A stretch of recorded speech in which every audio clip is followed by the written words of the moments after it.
শুরু করুন বিদা। আমি পেছন থেকেই বলছি। আমার মা খুব সুন্দরী ছিলেন, বয়স খুব কম ছিল, 10-11 বছর হবে। তো মা সংসার ব্যাপারে কিছু বুঝতো না। তো বাবার একটু আমার মার সাথে রাগারাগি ছিল না, দাদাকে খুব ইয়ে করতো যে তুমি কেন আমাকে এত ছোট একটা মেয়ে বিয়ে দিয়েছো যে সংসার ব্যাপারে কিছু বুঝে না। তো এরকম করে বাবা বিয়ের কিছুদিন পরেই চলে গেছে। পরে যাই হোক, একটা সময় আমি পেটে আসি আমার মার। তো তখন থেকে আমার বাবা আবার বাড়িতে কম আসতো, ঢাকায় বেশি থাকতো। কি করতেন ঢাকাতে? ঢাকায় তখন সে ওই যে হোটেলে চাকরি করতেন। জি। তারপরে আমি হওয়ার পরে আমার বাবাকে খবর দিয়েছেন দেখার জন্য। তো আসছে উনি, আসার পরে আবার চলে গেছেন। তো বাবা বাড়িতে আসা যাওয়ার খুব গ্যাপ ছিল। তো এটা হয়তো বা আমার মার পছন্দের ছিল না। পরে এক সময় উনি আরেকটা সম্পর্কে জড়িয়ে যান। আপনার বাবা? না, আমার মা। আপনার মা আরেকটা সম্পর্কে জড়িয়ে যান? জি। আমি তখন 15 কিংবা 20 দিনের মতো আমার বয়স। ওই সময়টাতে আরেকটা সম্পর্কে জড়িয়ে যায়? জি। ওকে।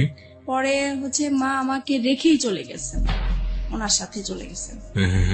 উনি বিয়ে করবে না, উনি মজা করার জন্যই সম্পর্কটা করেছিলেন। তো যখন উনি বিয়ে করছে না, তখন ওই মুহূর্তে সে পরে আমার বাবার কাছে আসছিল। তো আমার বাবা বলতেছে যে আমার অতটুকু ছোট বাচ্চা ফেলে তুমি চলে গেছে, এখন আর আমি তোমাকে নিব না। ওকে, তারপরে উনি ওনার বাবার বাড়ি গিয়েছেন, ওখানে উনি জায়গা পায়নি। তখন উনি কি করবে? তো এই সময় উনি নাকি মানে মেন্টালি অসুস্থ হয়ে পড়েন। তো পরে ওনাকে ওনার বাবা মা এখন আশ্রয় দিতেই হবে, যেহেতু অসুস্থ হয়ে গেছে, কেউ নাই।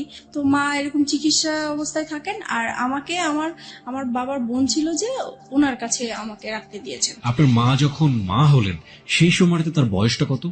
তখন তার 15 থেকে 16 বছর। একদমই কিশোরী বয়স। জি।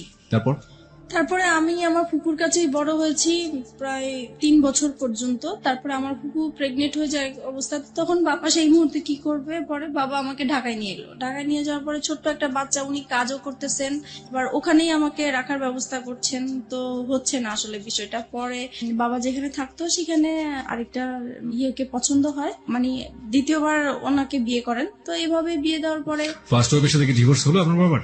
হ্যাঁ, ওটা তো ডিভোর্স। প্রথম স্ত্রীর সাথে ডিভোর্স হয়ে গেল। ওকে। তারপরে তো এখন এই মার সাথেই সম্পর্ক। তারপরে মা আমাকে পালতেছে ভালোই, নিজের মেয়ের মতোই আদর যত্ন করছে। তো এক সময় আমার এই মাও প্রেগনেন্ট হয়ে যায়। তারপরে তো ওনারও একটা মেয়ে হয়। এই মেয়ে হওয়ার পর থেকে আমি এখন বুঝতে পারছি যে একটু ভালোবাসাটা যেন ডিফারেন্ট হয়ে গেছে, আগের মতো না। কিন্তু তারপরেও মনে হয় নাই, মানে আমি তখন জানতামও না যে সে আমার সেকেন্ড মা বা কিছু, লোকের কাছে শুনতাম। তারপরে যাই হোক, এরকম করে অনেক বছর হয়ে গেছে। তারপরে এক সময় আমার বাবা মানে বলছে যে আমি তো আর এখানে হচ্ছে না, আমি একটু দেশের বাইরে যাব। তো উনি দেশের বাইরে চলে গেলেন। উনি এভাবে টাকা পাঠাচ্ছেন। আমার মা আবার অত শিক্ষিত ছিল না, টাকা পয়সার হিসাব টিসাব রাখতে পারেনি। তো বাবার মাঝখানে খুব অসুস্থ হয়ে যায়। অসুস্থ হওয়ার পরে থেকে উনি চলে আসার পরে বাবার ধারণা ছিল যে তার ব্যাংকে হয়তোবা কিছু টাকা আছে যেটা দিয়ে উনি কিছু করতে পারবেন। তো বাবা এসে দেখে যে আসলেই কোনো টাকা পয়সা নাই। তারপর থেকে তো মার সাথে মানে রাগারাগি, তারপরে মারধর করে একটা সময় মাকে। এগুলো আপনি নিজের চোখে দেখেছেন? নিজের চোখে দেখেছি। মানে বাবার ধারণা ছিল যে আমার মা হয়তো বা তার বাবার বাড়ি টাকাগুলো দিয়ে দিয়েছেন এর জন্য। তো এর জন্য খুব মারধর হতো। এই বিষয়গুলো আমার খুব মানে ব্রেনে কাজ করতো যে কেন এরকম হলো। তো এগুলো দেখতে দেখতে একসময় খুবই অসুস্থ হয়ে যায় আমি। তো আমার বাবার দুঃসম্পর্কে একটা ভাই আছেন, উনি হচ্ছে ডাক্তারের কম্পাউন্ডারে চাকরি করতেন। তো আমাকে বলেছে তুমি যেহেতু অসুস্থ হয়ে গেছো, তাহলে চলো তুমি আমার ডাক্তার তোমাকে দেখাবো। তো গিয়েছি, ওখানে আমার প্রেশার মাপে প্রচুর হাই প্রেশার হয়ে গেছে। তো উনি বলতেছে ওষুধ দিয়েছেন কিছু, আর এমনিতে সাজেস্ট করেছেন যে যদি বাইরে কোথাও বেরিয়ে আসে তাহলে ভালো হবে। তো তখন আমার ওই চাচাটা বলতেন যে ঠিক আছে, তাহলে চলো আমার বোনের বাড়ি তুমি বেড়ায় আসবা। তো বাবাকে বললো, পরে আমি ওখানে গিয়েছি। ওখানে যাওয়ার পরে হচ্ছে ওই চাচার বোনের হচ্ছে ননদের ছেলের সাথে আমার পরিচয় হয় ওখানে। ওকে। উনি দেখে আমাকে পছন্দ করে এক সময় আমাকে ফোর্স করে ওনাকে ভালোবাসার জন্য। তো আমি বলতেছি যে তখন কোন ক্লাসে পড়েন আপনি? তখন 6 ক্লাস 6 পড়েন। তার মানে আপনার বয়স 11 থেকে 12 বছর। যে ছেলেটা আপনাকে প্রপোজ করলো সে আলটিমেটলি আপনার ওই ডাক্তার কম্পাউন্ডারের কোন এক আত্মীয়, রাইট? জি। ওকে। সেই ছেলেটার বয়স কত ছিল? উনি তখন ইন্টারমিডিয়েট দিয়েছেন। ফাইন। তারপর আমাকে বলতেছে যে তোমাকে আমার খুব পছন্দ হয়েছে, তোমার সাথে আমি ভালোবাসার সম্পর্ক করতে চাই। তখন আমি বলেছি যে আমি তো করব না। তো বলতেছে কেন, তুমি কেন রাজি না? তো আমার ফ্যামিলির যে ব্যাপারগুলো এগুলো নিয়ে তার সাথে ডিসকাস করলাম। তখন সে বলতেছে যে দেখো, আমি তোমাকে পছন্দ হয়েছে, তোমার কি আছে না আছে এগুলো আমার দরকার নেই, তোমার সাথে আমার বিয়ে হবে এটাই হচ্ছে বড় কথা, আর কারো দরকার নেই। তো তখন আমি বললাম যে ঠিক আছে, এটা নিয়ে আমি চিন্তা করব, তারপর আপনাকে জানাবো। তো বলতেছে তুমি তো চলেই যাবা, তাহলে তোমার সাথে আমার যোগাযোগ হবে কিভাবে? তখন পরে ওনার অ্যাড্রেসটা নিয়ে আসলাম আর আমার অ্যাড্রেসটা দিয়ে আসলাম। তারপরে হচ্ছে উনি অনেকদিন পরে আমাকে একটা চিঠি পাঠায়। তো চিঠি পাঠানোর পরে চিঠিটা পড়ে ভালোই লাগলো। পরে আমি এই চিঠিটা নিয়ে অনেক ভাবতে থাকলাম যে লোকটা তো আমাকে মনে হয় সত্যি সত্যি ভালোবাসে। আর যেহেতু আমার এই বাসায় থাকতে ইচ্ছা করে না, বাবা মার ঝগড়াঝাটি, এখন যদি আমি কোথাও চলে যাই এই সংসার থেকে, তাহলে হয়তো বা আমার এই অশান্তিটা হবে না, আমি ভালো থাকবো। ওই কথা চিন্তা করে পরে আমি রাজি হয়ে গেলাম। পরে আমি একটা চিঠি পাঠালাম যে হ্যাঁ আমি রাজি আছি। তো এরকম করে আমাদের প্রায় প্রতি সপ্তাহে 2টার মতো চিঠি আসতো, এরকম দেওয়া নেওয়া হতো। প্রায় 3-4 মাস পরে হঠাৎ আমি আবার পড়াশোনার পাশাপাশি হাতের কাজ শিখতে খুব পছন্দ করতাম। তো আমি বিভিন্ন জায়গায় হাতের কাজ শেখার জন্য যেতাম। তো একদিন আমার এলাকা দিয়ে আমি যাচ্ছি, হঠাৎ তাকে দেখে ফেলি। ওকে। সেও আমাকে দেখে ডাকছে। তো আমি অবাক হয়ে গেছি। কিছুক্ষণ আমি একদম চুপ ছিলাম যে যেই লোকটাকে আমি সেই চাঁদপুরে দেখে আসছি, সেই লোকটা হঠাৎ করে ঢাকায়, তাও আমার এলাকার মধ্যে কিভাবে আসলো? পরে উনি আমাকে দেখেই বলতেছে যে আমি না তোমার কাছে আসছি। তখন আমি অবাক হয়ে গেলাম যে এত দূর থেকে সে আমার কাছে আসছে। আমি চিঠি পাঠাতাম ঠিক আছে, কিন্তু উনি আসবে সেটা বলেও নাই আমাকে। তো যাই হোক, তখন ওই যে গুলশান পার্কটা ছিল, তো আমাকে সেখানে নিয়ে গেছে। যাই হোক গেলাম, যাওয়ার পরে কথা টথা বললাম। এখন বলতেছে যে আমি তোমাকে তো আমার খুব দেখতে ইচ্ছা করে মাঝে মাঝে, এখন কি করব? তো আমি বলতেছি দেখেন, আমার তো আসলে এরকম বাইরে বের হওয়ার অভ্যাস নেই, আর তাছাড়া আমার খুব ভয় লাগে যে কোথায় কেউ দেখে ফেলে কিনা, পরে বাবার কাছে বিচার যাবে, এটা আমার খুব খারাপ লাগবে। তো বলতেছে যে না, দেখবে না, তুমি ওইভাবেই আসবে। তো এরকম করে প্রায় 2-3 মাস পর পর আমাদের দেখা হতো। 2-3 মাস পর পর ও ঢাকাতে আসতো ওর বাড়ি থেকে আপনার সাথে দেখা করার জন্য? উদ্দেশ্যটা ছিল আমার সাথে দেখা করার, কিন্তু ওর রিলেটিভ থাকতো ঢাকা, ওখানে আসতো। তো তারপরে একটা সময় ওর রেজাল্ট ভালো হয়। আপনি ঢাকায় কোথায় থাকতেন সেই সময়টা? আমি ঢাকায় হচ্ছে মহাখালী থাকতাম। মহাখালী থাকতেন। হ্যাঁ, যেটা বলছিলেন যে ওর রেজাল্ট ভালো হয়নি, মানে ইন্টারের রেজাল্ট ভালো হলো নাকি অন্য কোনো পরীক্ষা? না, ইন্টারভিউ। ও এইচএসসি তে ভালো করলো না, কি ছিল রেজাল্ট? মানে ফেল করেছে সে। ওকে, ভালো না হওয়া বলতে মানে ফেল করেছে, তো ভয়াবহ খারাপ। ওকে। তো ফেল করেছে। পরে হচ্ছে তার বাবা খুব চাপ দিল। তো বলতেছে যে তুমি বাড়িতে সারাক্ষণ থেকেও যদি পড়াশোনা ভালো না করো, ওদের দোকান ছিল, তো বলতেছে দোকানেও বসবে, দেন পরীক্ষাটাও দিবে এবার। তো এখন তো ঢাকায় পার্মানেন্টলি চলে আসলো, তো আমাদের প্রায় এরকম দেখা হতো।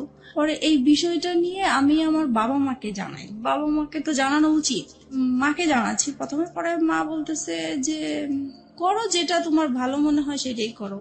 আমি চাইবো না যে তুমি এমন কিছু করো যে আমাদের এলাকার মধ্যে একটা নাম আছে, আমি চাই না সেইটা আমাদের খারাপ কিছু আসুক। আপনার মা এটা আপনাকে বললো? জি। ওকে, আপনি মাকে কি বলেছিলেন? বলেছিলাম ও আমাকে পছন্দ করে, আমিও ওকে পছন্দ করি। দুজনেই আপনারা দুজনকে পছন্দ করেন। তারপর আমাদের সম্পর্কটা কন্টিনিউ হতে থাকে। তারপরে একটা সময় আমার বাবা খুব ঝগড়াঝাটি করে, আর ওই একই বিষয়কে কেন্দ্র করে, বিষয় নিয়ে। সেই দিন একদম খুবই খারাপ পর্যায়ে। তখন স্বাভাবিক ভাবেই সন্তানরা মার সাপোর্টই নিয়ে থাকতো, তো আমিও মার সাপোর্টে কথা বলতাম। তো এই কথা বলাতে বাবা মানে আমার উপর খুব বিরক্ত হতো। পরে একটা সময় বলে উঠলো যে তুমি কার জন্য কথা বলছো, তুমি জানো এটা যে তোমার মানা? আমি এতদিন মানুষের কাছে শুনে আসছি, বাবা মার মুখ থেকে কখনোই শুনিনি। তার মানে আপনি আগে জানতেন না যে আপনার আসল মাইনি না? না, আমি জানতাম, আমি অন্যের মুখ থেকে শুনেছি, কিন্তু তাদের মুখ থেকে কখনো শুনিনি। বাবার মুখ থেকে শুনতে অসম্ভব রকমের খারাপ লাগলো, তাই তো? জি। ওকে। তখন থেকে আমার মানে কথাটা মানে খুব কানে লাগছে যে আসলেই কি এরকম? আমি তো এতদিন মানুষের কাছে শুনেছি, তাহলে তো সত্যি এরকম, তাহলে তো আমার সেই মার সাথে দেখা করা উচিত। তারপরে হচ্ছে আমি সবসময় ভাবতে থাকি যে কিভাবে দেখা করব। তো এক সময় আমাদের একটা নেবার ছিল, উনি এক সময় আমাদের গ্রামের বাড়ির ছিলেন। তো আমারও খুব উৎসাহ হলো যে তাহলে তো উনার মাধ্যমে দেখা সম্ভব।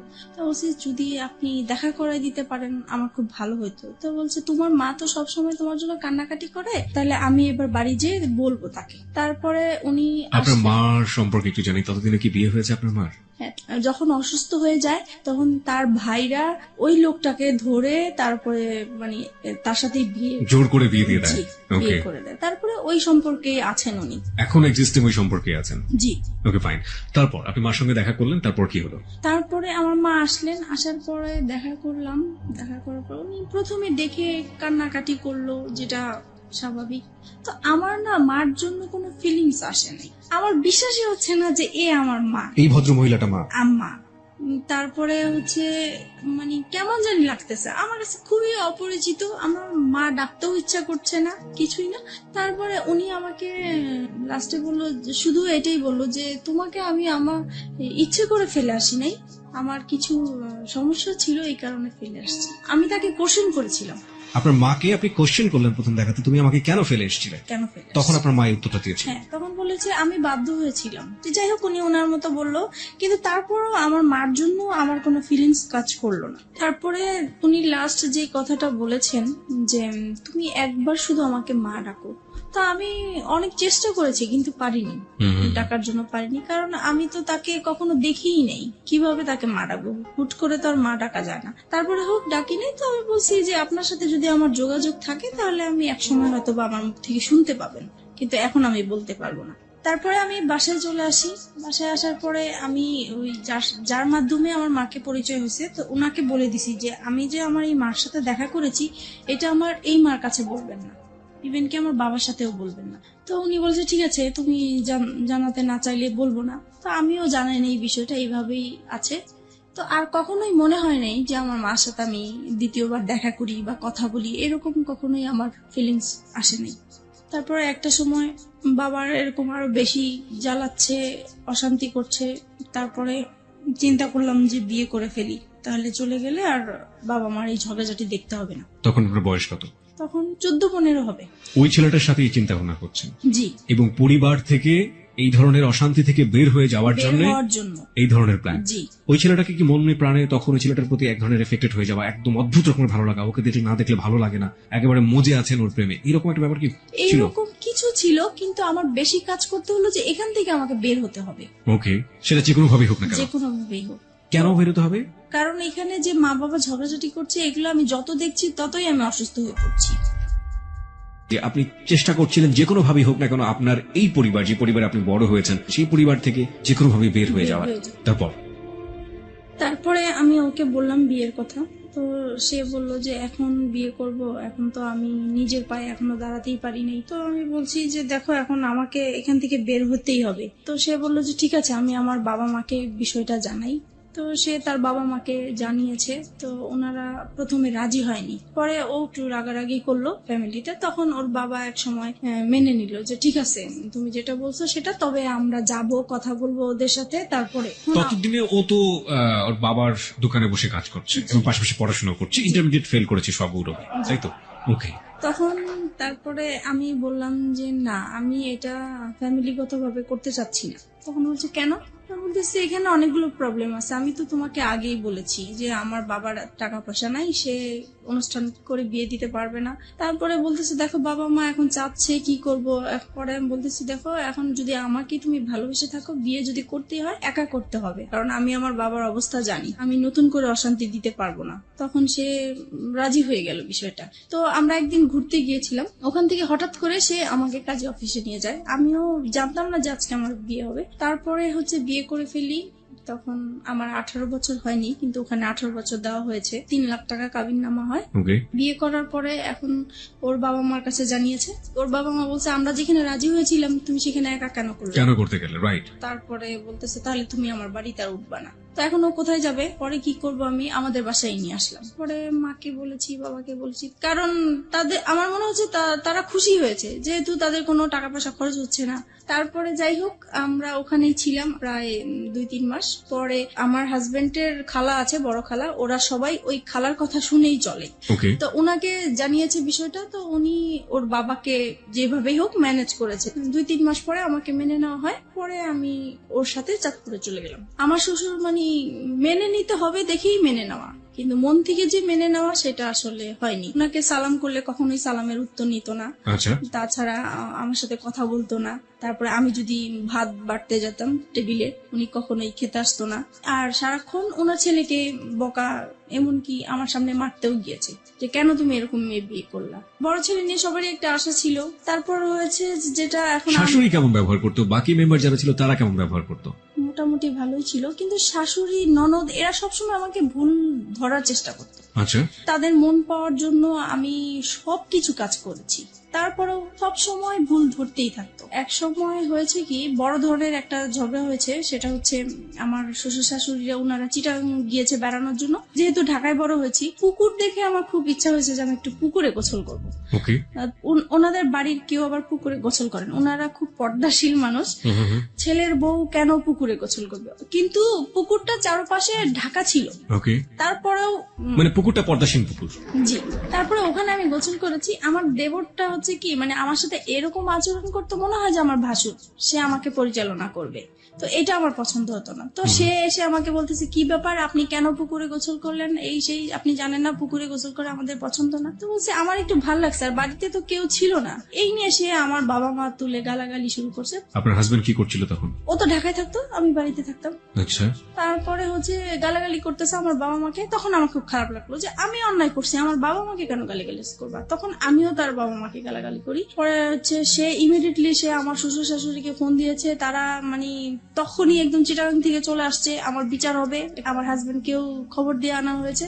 তারপরে সেই আসরে কি হলো, সেখানে বলছে যে আমাকে আমার শ্বশুর শাশুড়ির কাছে মাপ চাইতে হবে বাদরে। তা আমি বলছি ঠিক আছে, আমি যদি অন্যায় করে থাকি আমি মাপ চাবো, কিন্তু সে যে আমার বাবা মাকে বকা দিছে, তাহলে আগে সে আমার বাবা মার কাছ থেকে পা ধরে মাপ চেয়ে আসো, তারপরে আমি যাবো। বলো হ্যাঁ, বউ হয়ে এত বড় কথা, এতগুলো মুরব্বী মানুষ আমরা বসে আছি। তারপর আমার হাজবেন্ড এসে বলতেছে মাপ চাও মাপ চাও। আমি বলতেছি না, আমি তো চাইবো না, আগে আমার বাবা মার কাছে মাপ চেয়ে আসুক, তারপরে আমি যাবো। পরে এই কথা বললাম কেন, সে সবার সামনে আমাকে অনেক মারধর করলো।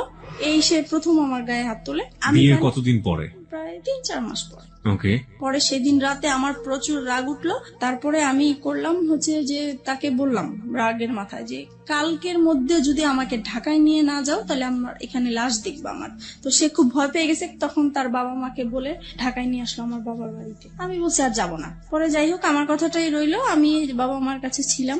এক সময় পরে বাবা আবারও সেই তো ঝগড়াঝাটি আছেই বাবার সংসারে। তখন একদিন আমি খুব রাগ হইলাম বাবার সাথে। তখন বাবা আমাকে বলেছে যে তুমি এখন অন্যের হয়ে গেছে, এখন আর আমাদের কেউ না, তুমি আমাদের সংসারে কিছু বলতে আসবা না। এই সে আরো কিছু বকা দিল আমাকে। পরে বলতেছে, বাবা বলতেছে তুমি কালকের মধ্যে আমার ঘর থেকে বের হয়ে যাবে, আমি কালকে যেন তোমাকে আর দেখতে না চাই। পরে মা বলতেছে যে তোর বাবা তো অনেক রেগে গেছে, তাই কাজ কর, আমি তোকে একটা আলাদা বাসা নিয়ে দেই, ও আসলে পরে ওকে বলবো আমি সবকিছু। তখন আমি আমার মার কাছাকাছি একটা বাসা নিলাম। পরে ও বাড়ি থেকে আসছে হঠাৎ করে, তো মার বাসায় আসছে। এখন দেখতেছে আমি নাই। তো মাকে জিজ্ঞেস করলো কি ব্যাপার, ও কোথায়? তো বলতেছে ও তো আলাদা বাসা নিয়েছে। তখন তো সে খেপে গেল, কেন সে বাসা নিবে? সে তো আমাকে বলেছিল যে তার বাবার বাড়ি অন্তত 2 থেকে 3 বছর থাকবে, তারপরে সে আলাদা কিছু করবে। এখনই সে করলো, আমার তো কিভাবে কি করব আমি। তারপর থেকে মানে আমাদের এতদিন পর্যন্ত মানে ভালোই ছিল, আমাদের সংসার জীবন বলেন, ভালোবাসা সম্পর্ক বলেন, সবকিছুই ভালো ছিল। যে আলাদা বাসা নিলাম, এখন ওর ইনকাম করতে হবে, বাবা মা চাপ দিচ্ছে যে নিজে নিজে বিয়ে করেছো, তারপরে বউকে আবার বাবার বাড়ি রেখে আসছো, তো এটা তো ঠিক হয়নি। তোমার শ্বশুর বাড়ি থেকে কিছু না পাই, অন্তত বউ সেবাটা তো আমাদের পাওয়া উচিত, তুমি কেন আমাদের বউ সেবা থেকে বঞ্চিত রাখছো? এই তো তার মাথায় একটা প্রেশার আছে। তারপরে এভাবে আমাদের প্রায় 2টা বছর কেটে যায়। বাসার খরচটা কিভাবে আসতো? পরে ও ওর বাবার দোকান থেকে নিয়ে আসতো টাকা পয়সা, প্রতি মাসে মাসে টাকা পয়সা গুলো নিয়ে আসতো। জি। ওকে। এবং এটার জন্য পারিবারিক ভাবে ওকে বিভিন্ন রকমের হ্যাসেল পোহাতে জি হতো। জি। তারপরে আমার বেবি পেটে আসে। তো একটা সময় বুঝতে পারলাম যে আমার বেবি হওয়ার পর থেকে আমার হাজবেন্ডের অ্যাটিটিউড একটু আলাদা হয়ে যাচ্ছে, কি রকম যেন হয়ে যাচ্ছে, খিটখিটে মেজাজ হয়ে যাচ্ছে। তার সব কাজ নিখুঁত হতে হবে এরকম। কি রকম রান্না করলাম, রান্না ভালো হলো না, এটাতে লবণ বেশি হলো, হলুদ বেশি হলো, ভাত কেন নরম হলো, এইরকম মানে সামান্য বিষয় নিয়ে মানে ঝগড়াঝাটি হতো আমাদের।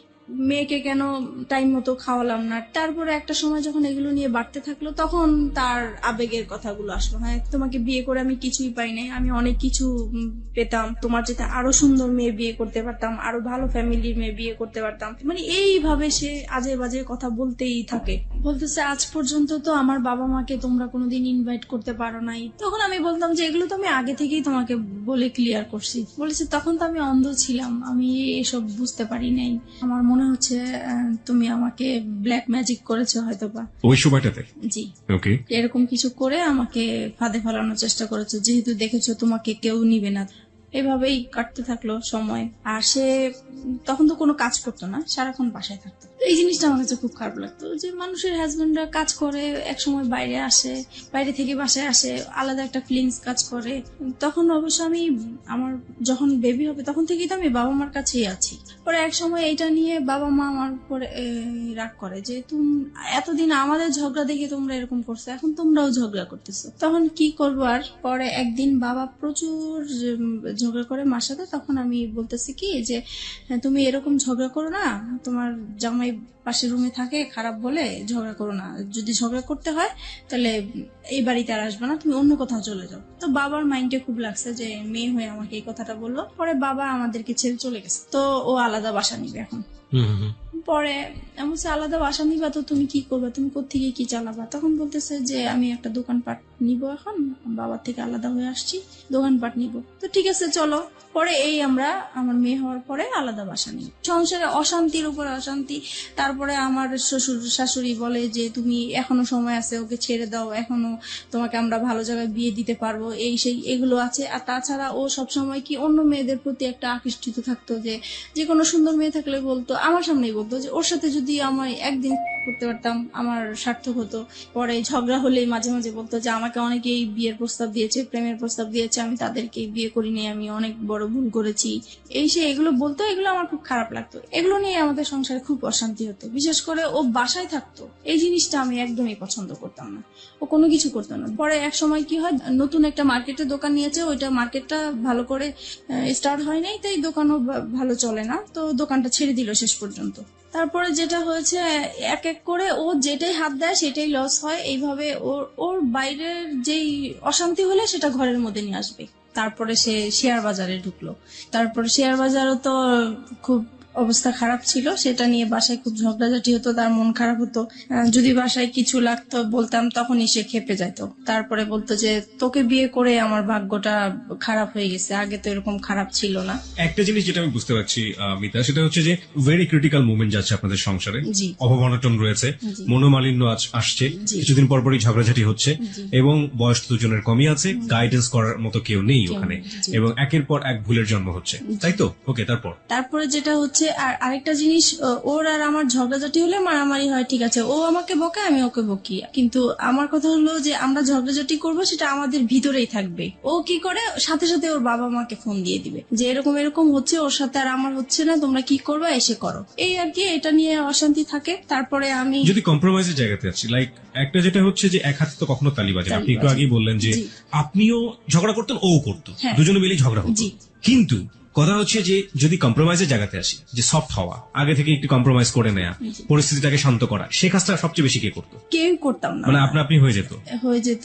আমি কথা না বলার চেষ্টাই করতাম, কিন্তু ও এসে আমার রাগ ভাঙাতো। তার মানে ওই আপনাকে রাগ ভাঙানোর চেষ্টা করতো? জি। এটা নিঃসন্দেহে তার একটা ভালো গুণ। জি। কারণ রাগ করাটা খুব সহজ, কিন্তু রাগ ভাঙানো কিন্তু খুবই খুবই কঠিন একটা ব্যাপার, এবং সেটা নিজেকে স্যাক্রিফাইস করে চেষ্টাটা যারা করে, আমার মনে হয় যে এটা একটা স্পেশাল গুণ তাদের। ওকে, তারপরে আমি কথায় কথায় ওকে বলতাম যে তুমি আমাকে ডিভোর্স দাও। ও ডিভোর্স দিতে চাইতো না, তো সেই জন্য ওর বাবা আমাকে বলছে, তখন বলছে যে ঠিক আছে তুমি আরেকটা বেবি নাও, তাহলে 2টা বেবি হয়ে গেলে ও ব্যস্ত থাকবে, তখন আর কোথাও যাওয়ার কথাও বলবে না। তো সেই হিসাবে আমাদের আরেকটা বেবি হয়। আমার ইচ্ছা ছিল না বেবিটা নেওয়ার, ওর ইচ্ছাতেই বেবিটা নেওয়া হলো। ওর মামার বাসা পাশে ছিল, ওর মামার বাসাতে আমরা হসপিটাল থেকে এসে সরাসরি মামার বাসায় উঠলাম। আমার বোন তখন এসএসসি পরীক্ষা দিচ্ছে, মাঝখানে ওর কিছু গ্যাপ ছিল, তো সেই গ্যাপের মাঝে আমার কাছে আসছে। আবার অনেক গেস্টও আসছে, জায়গা ছিল না। তো আমার হাজবেন্ড বলতেছে কি যে এখানে তো জায়গা নেই, ওকে নিয়ে আমি আমাদের বাসায় চলে যাব। কথা ছিল খাওয়া দাওয়া করে সবাইকে নিয়ে যাবে, কিন্তু সে আমার বোনকে খাইয়ে টাইয়ে নিয়ে আগেই চলে গেছে। তারপর যাই হোক এরকম গিয়েছে, হঠাৎ করে সে আর কি মানে আমার বোনের সাথে সে একটা অনৈতিক কাজ করতে গিয়েছিল, সেটা আমি বুঝতে পারি নাই, আমি 3 মাস পর জানতে পেরেছি। আপনি 3 মাস পরে এটা জানতে পারেন? জি। কিভাবে জানতে পারেন? আমি মানে ও আসতো না তো, গ্যাপ ছিল, তখন আমি জিজ্ঞেস করছি কি ব্যাপার, ও আমার বাসায় আসে না কেন, আমি তো এরকম কিছু করি না যে ও আসা বন্ধ করে দিবে। তখন মা বলতেছে যে ও আর যাবে না তোমাদের বাসায়। তখন আমি বললাম যে কেন যাবে না, তখন সে কথাই বললো আর কি। তার মানে আপনার বোন গিয়ে আপনার মাকে বলেছিল এবং পরবর্তীতে আপনার মা আপনি জিজ্ঞেস করার প্রেক্ষাপটে আপনাকে এটা বলেছিল। এই যে ঘটনাটা যখন আপনার হাজবেন্ড এরকম কাজ করলো, তখন আপনাদের সাথে মানসিক যে সম্পর্ক হাজবেন্ড ওয়াইফের মধ্যে, সেই সম্পর্ক কি অবস্থায় ছিল? তখন তো খারাপ ছিল, খুব খারাপ অবস্থায় ছিল। জি। ওকে, তারপরে এটা জানার পরে আমি ওকে প্রশ্ন করলাম যে তুমি এরকম কিছু করেছো কিনা, তো সে বলতেছে যে না আমি এরকম কিছুই করি নাই। তারপরে সে উল্টা আমাদেরকে বলতেছে যে তোমার মা তোমার বোনের নামে আমি মানহানি মামলা করব, কেন তোমরা আমার নামে এরকম কিছু করেছো। তখন আমি মানে অবাক হয়ে গেলাম যে সে অন্যায়টা করলো, তারপরও স্বীকার করতেছে না। আর আমার মা বোন কখনোই মিথ্যা বলবে না, আর নিজের মান সম্মান নিয়ে তো কখনোই মিথ্যা বলার প্রশ্নই আসে না। তারপর এক সময় আমি আত্মহত্যা করার চেষ্টা করলাম, মানে বাসা থেকে বের হয়ে যাচ্ছি, রাগ হয়ে যে তার সাথে আমি আর থাকবো না, সে এরকম একটা কাজ করতে পারলো। তারপরে আমি যখন বাসা থেকে বের হয়ে যাচ্ছিলাম তখন সে আমার হাতে পায়ে ধরে মাপ চাইলো, বলতেছে সরি আমার ভুল হয়ে গেছে, আমি আর এরকম কিছু করব না, কিন্তু তুমি কাউকে বলো না, আমার আত্মীয় স্বজন কাউকেই বলবা না তুমি। তারপরে যাই হোক আমি আবারও সংসার এইভাবেই করতে থাকলাম। তো কিন্তু আমি যতই মানে চেষ্টা করতেছি সংসার করার জন্য, যতই অশান্তি হোক না কেন, কিন্তু সে একের পর এক ঝগড়াঝাটি অশান্তি আছে। আমার পরে লাস্টের দিক দিয়ে আর ভাল লাগলো না, প্রচুর মারামারি হতো আমাদের। আপনিও মারতেন? আমিও মারতাম, দুজন মিলে মারামারি করতেন? জি। ওকে।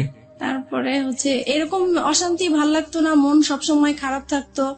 তাছাড়া মানে আর আমার ও খুব বেশি যন্ত্রণা করতো, আমি নাকি বেশি ঘুমাই, আমি খুব অলস, ঘরে কাজ করতে চাই না, ঘুমালে উঠতে চাই না। তারপরে টিভি দেখি আমি খুব বেশি, আমার খুব বাজে অভ্যাস, আমার জন্য আমার সন্তানরাও নষ্ট হয়ে যাচ্ছে, এগুলো নিয়ে খুব। আপনারা যে মারামারি করতেন আপনাদের ছেলেমেয়েদের সামনেই মারামারি করতেন? হ্যাঁ, সামনেই করতাম। ওরা খুব ভয় পেত, কান্নাকাটি করতো, কিন্তু কিছু করার ছিল না, হয়ে যেত। ফিরে যাচ্ছি মিতার কাছে। মিতা, তারপর কি হলো? পরে এক সময় রোজার ঈদ সামনে আসলো, ঈদের শপিং করা নিয়ে আবার আমাদের খুব ঝগড়া হলো, মাঝখানে মারামারি এইরকমই। আর সে সব সময় ঈদের সময় সে বাড়িতে যায় ঈদ করে, আর আমি বাচ্চাদেরকে নিয়ে ঢাকায় ঈদ করি। আমি বাড়িতে যেতে চাই না, বাচ্চারাও বাড়িতে যেতে চায় না, তাই আমাদের আর যাওয়া হয় না। কিন্তু সে তার বাবা মার সাথে ঈদ করবে, সেজন্য প্রত্যেকটা ঈদই সে তার বাবা মার সাথেই করে। আমরা বেশি দামি দামি জিনিস চাই, আগে কম দামি জিনিস পড়েছি, এখন কেন উপরের দিকে নজর আমার, এইভাবে ঝগড়াঝাটি হয়। তারপর সে বাড়িতে চলে যায়। অশান্তির জন্য আমি ভাল লাগতো না দেখে তাই একটু হাতের কাজ করা শুরু করেছিলাম। তো হাতের কাজের বিজ্ঞপ্তি দিয়েছিলাম, বিজ্ঞপ্তির জন্য আমার মোবাইল নাম্বারটা শো করা হয়েছিল একটা কাগজে, লিফলেট। জি। তারপরে ওগুলা শেখানোর জন্য নাম্বার দিয়েছিলাম। তো আমি ভাবছি ওখান থেকে হয়তো বা ফোন টোন এসছে, তো রিসিভ করেছি। একটা লোক আর কি এরকম দুষ্টামি করতেছে, কথা বলতেছে। তো আমি বলছি আপনি কিসের জন্য ফোন করেছেন? বলতেছে এমনি আমার ভালো লেগেছে তাই ফোন করছি। তো আমি পরে ফোনটা রেখে দিছি, আমি আর কথা বলি নাই। তো উনি প্রায় এরকম 2-3 দিন ফোন দিত। তারপরে এক সময় বলতেছে যে আসলে আমি আপনার সাথে ফ্রেন্ডশিপ করতে চাই। সেই সময় কি আমার তো মন মেজাজ খারাপ ছিল, ভালো লাগতো না। তখন কেন জানি হঠাৎ করে মনে হয়েছে যে সে শুধু ফ্রেন্ডশিপ করতে চায়, কথাই বলতে চায়, তাই কথা বললে সমস্যা কি। সপ্তাহখানিক কথা বলেছি পরে একদিন সে আমাকে বলতেছে কি যে আপনাকে আমি দেখতে চাই একটু। যাই হোক আমরা রাজি হয়েছি দেখা করার জন্য, দেখা করতে গিয়েছে আমার বাসায়। 1 সপ্তাহের মধ্যে আপনি রাজি হয়ে গেলেন? জি। তারপরে দেখা করলাম, পরে সে আমাকে মানে একটা কথা বললো যে আচ্ছা আমরা তো ফ্রেন্ডশিপ আছি, আমরা কি ফ্রেন্ডশিপের বাইরে অন্য কিছু করতে পারি? তো আমি বলছি কিরকম? বলতেছে যা হয় আর কি। তো আমি বুঝতে পারছি উনি খারাপ কিছু ইঙ্গিত দিয়েছে আমাকে। তো আমি বলছি না, এটা আমার পক্ষে সম্ভব না। তারপর এই বলে আমি পরে ওখান থেকে তার সাথে আমার সম্পর্ক শেষ হয়ে গিয়েছে। Fine, let me no one thing, আপনার সম্পর্কে উনি কতটুকু জানতেন? আপনার যে 2টো সন্তান আছে? আমি সবই বলেছি, আমাদের কথা এগুলোই হতো, আমার সংসারে কি হয়েছে না হয়েছে, আমার কিভাবে বিয়ে হয়েছে।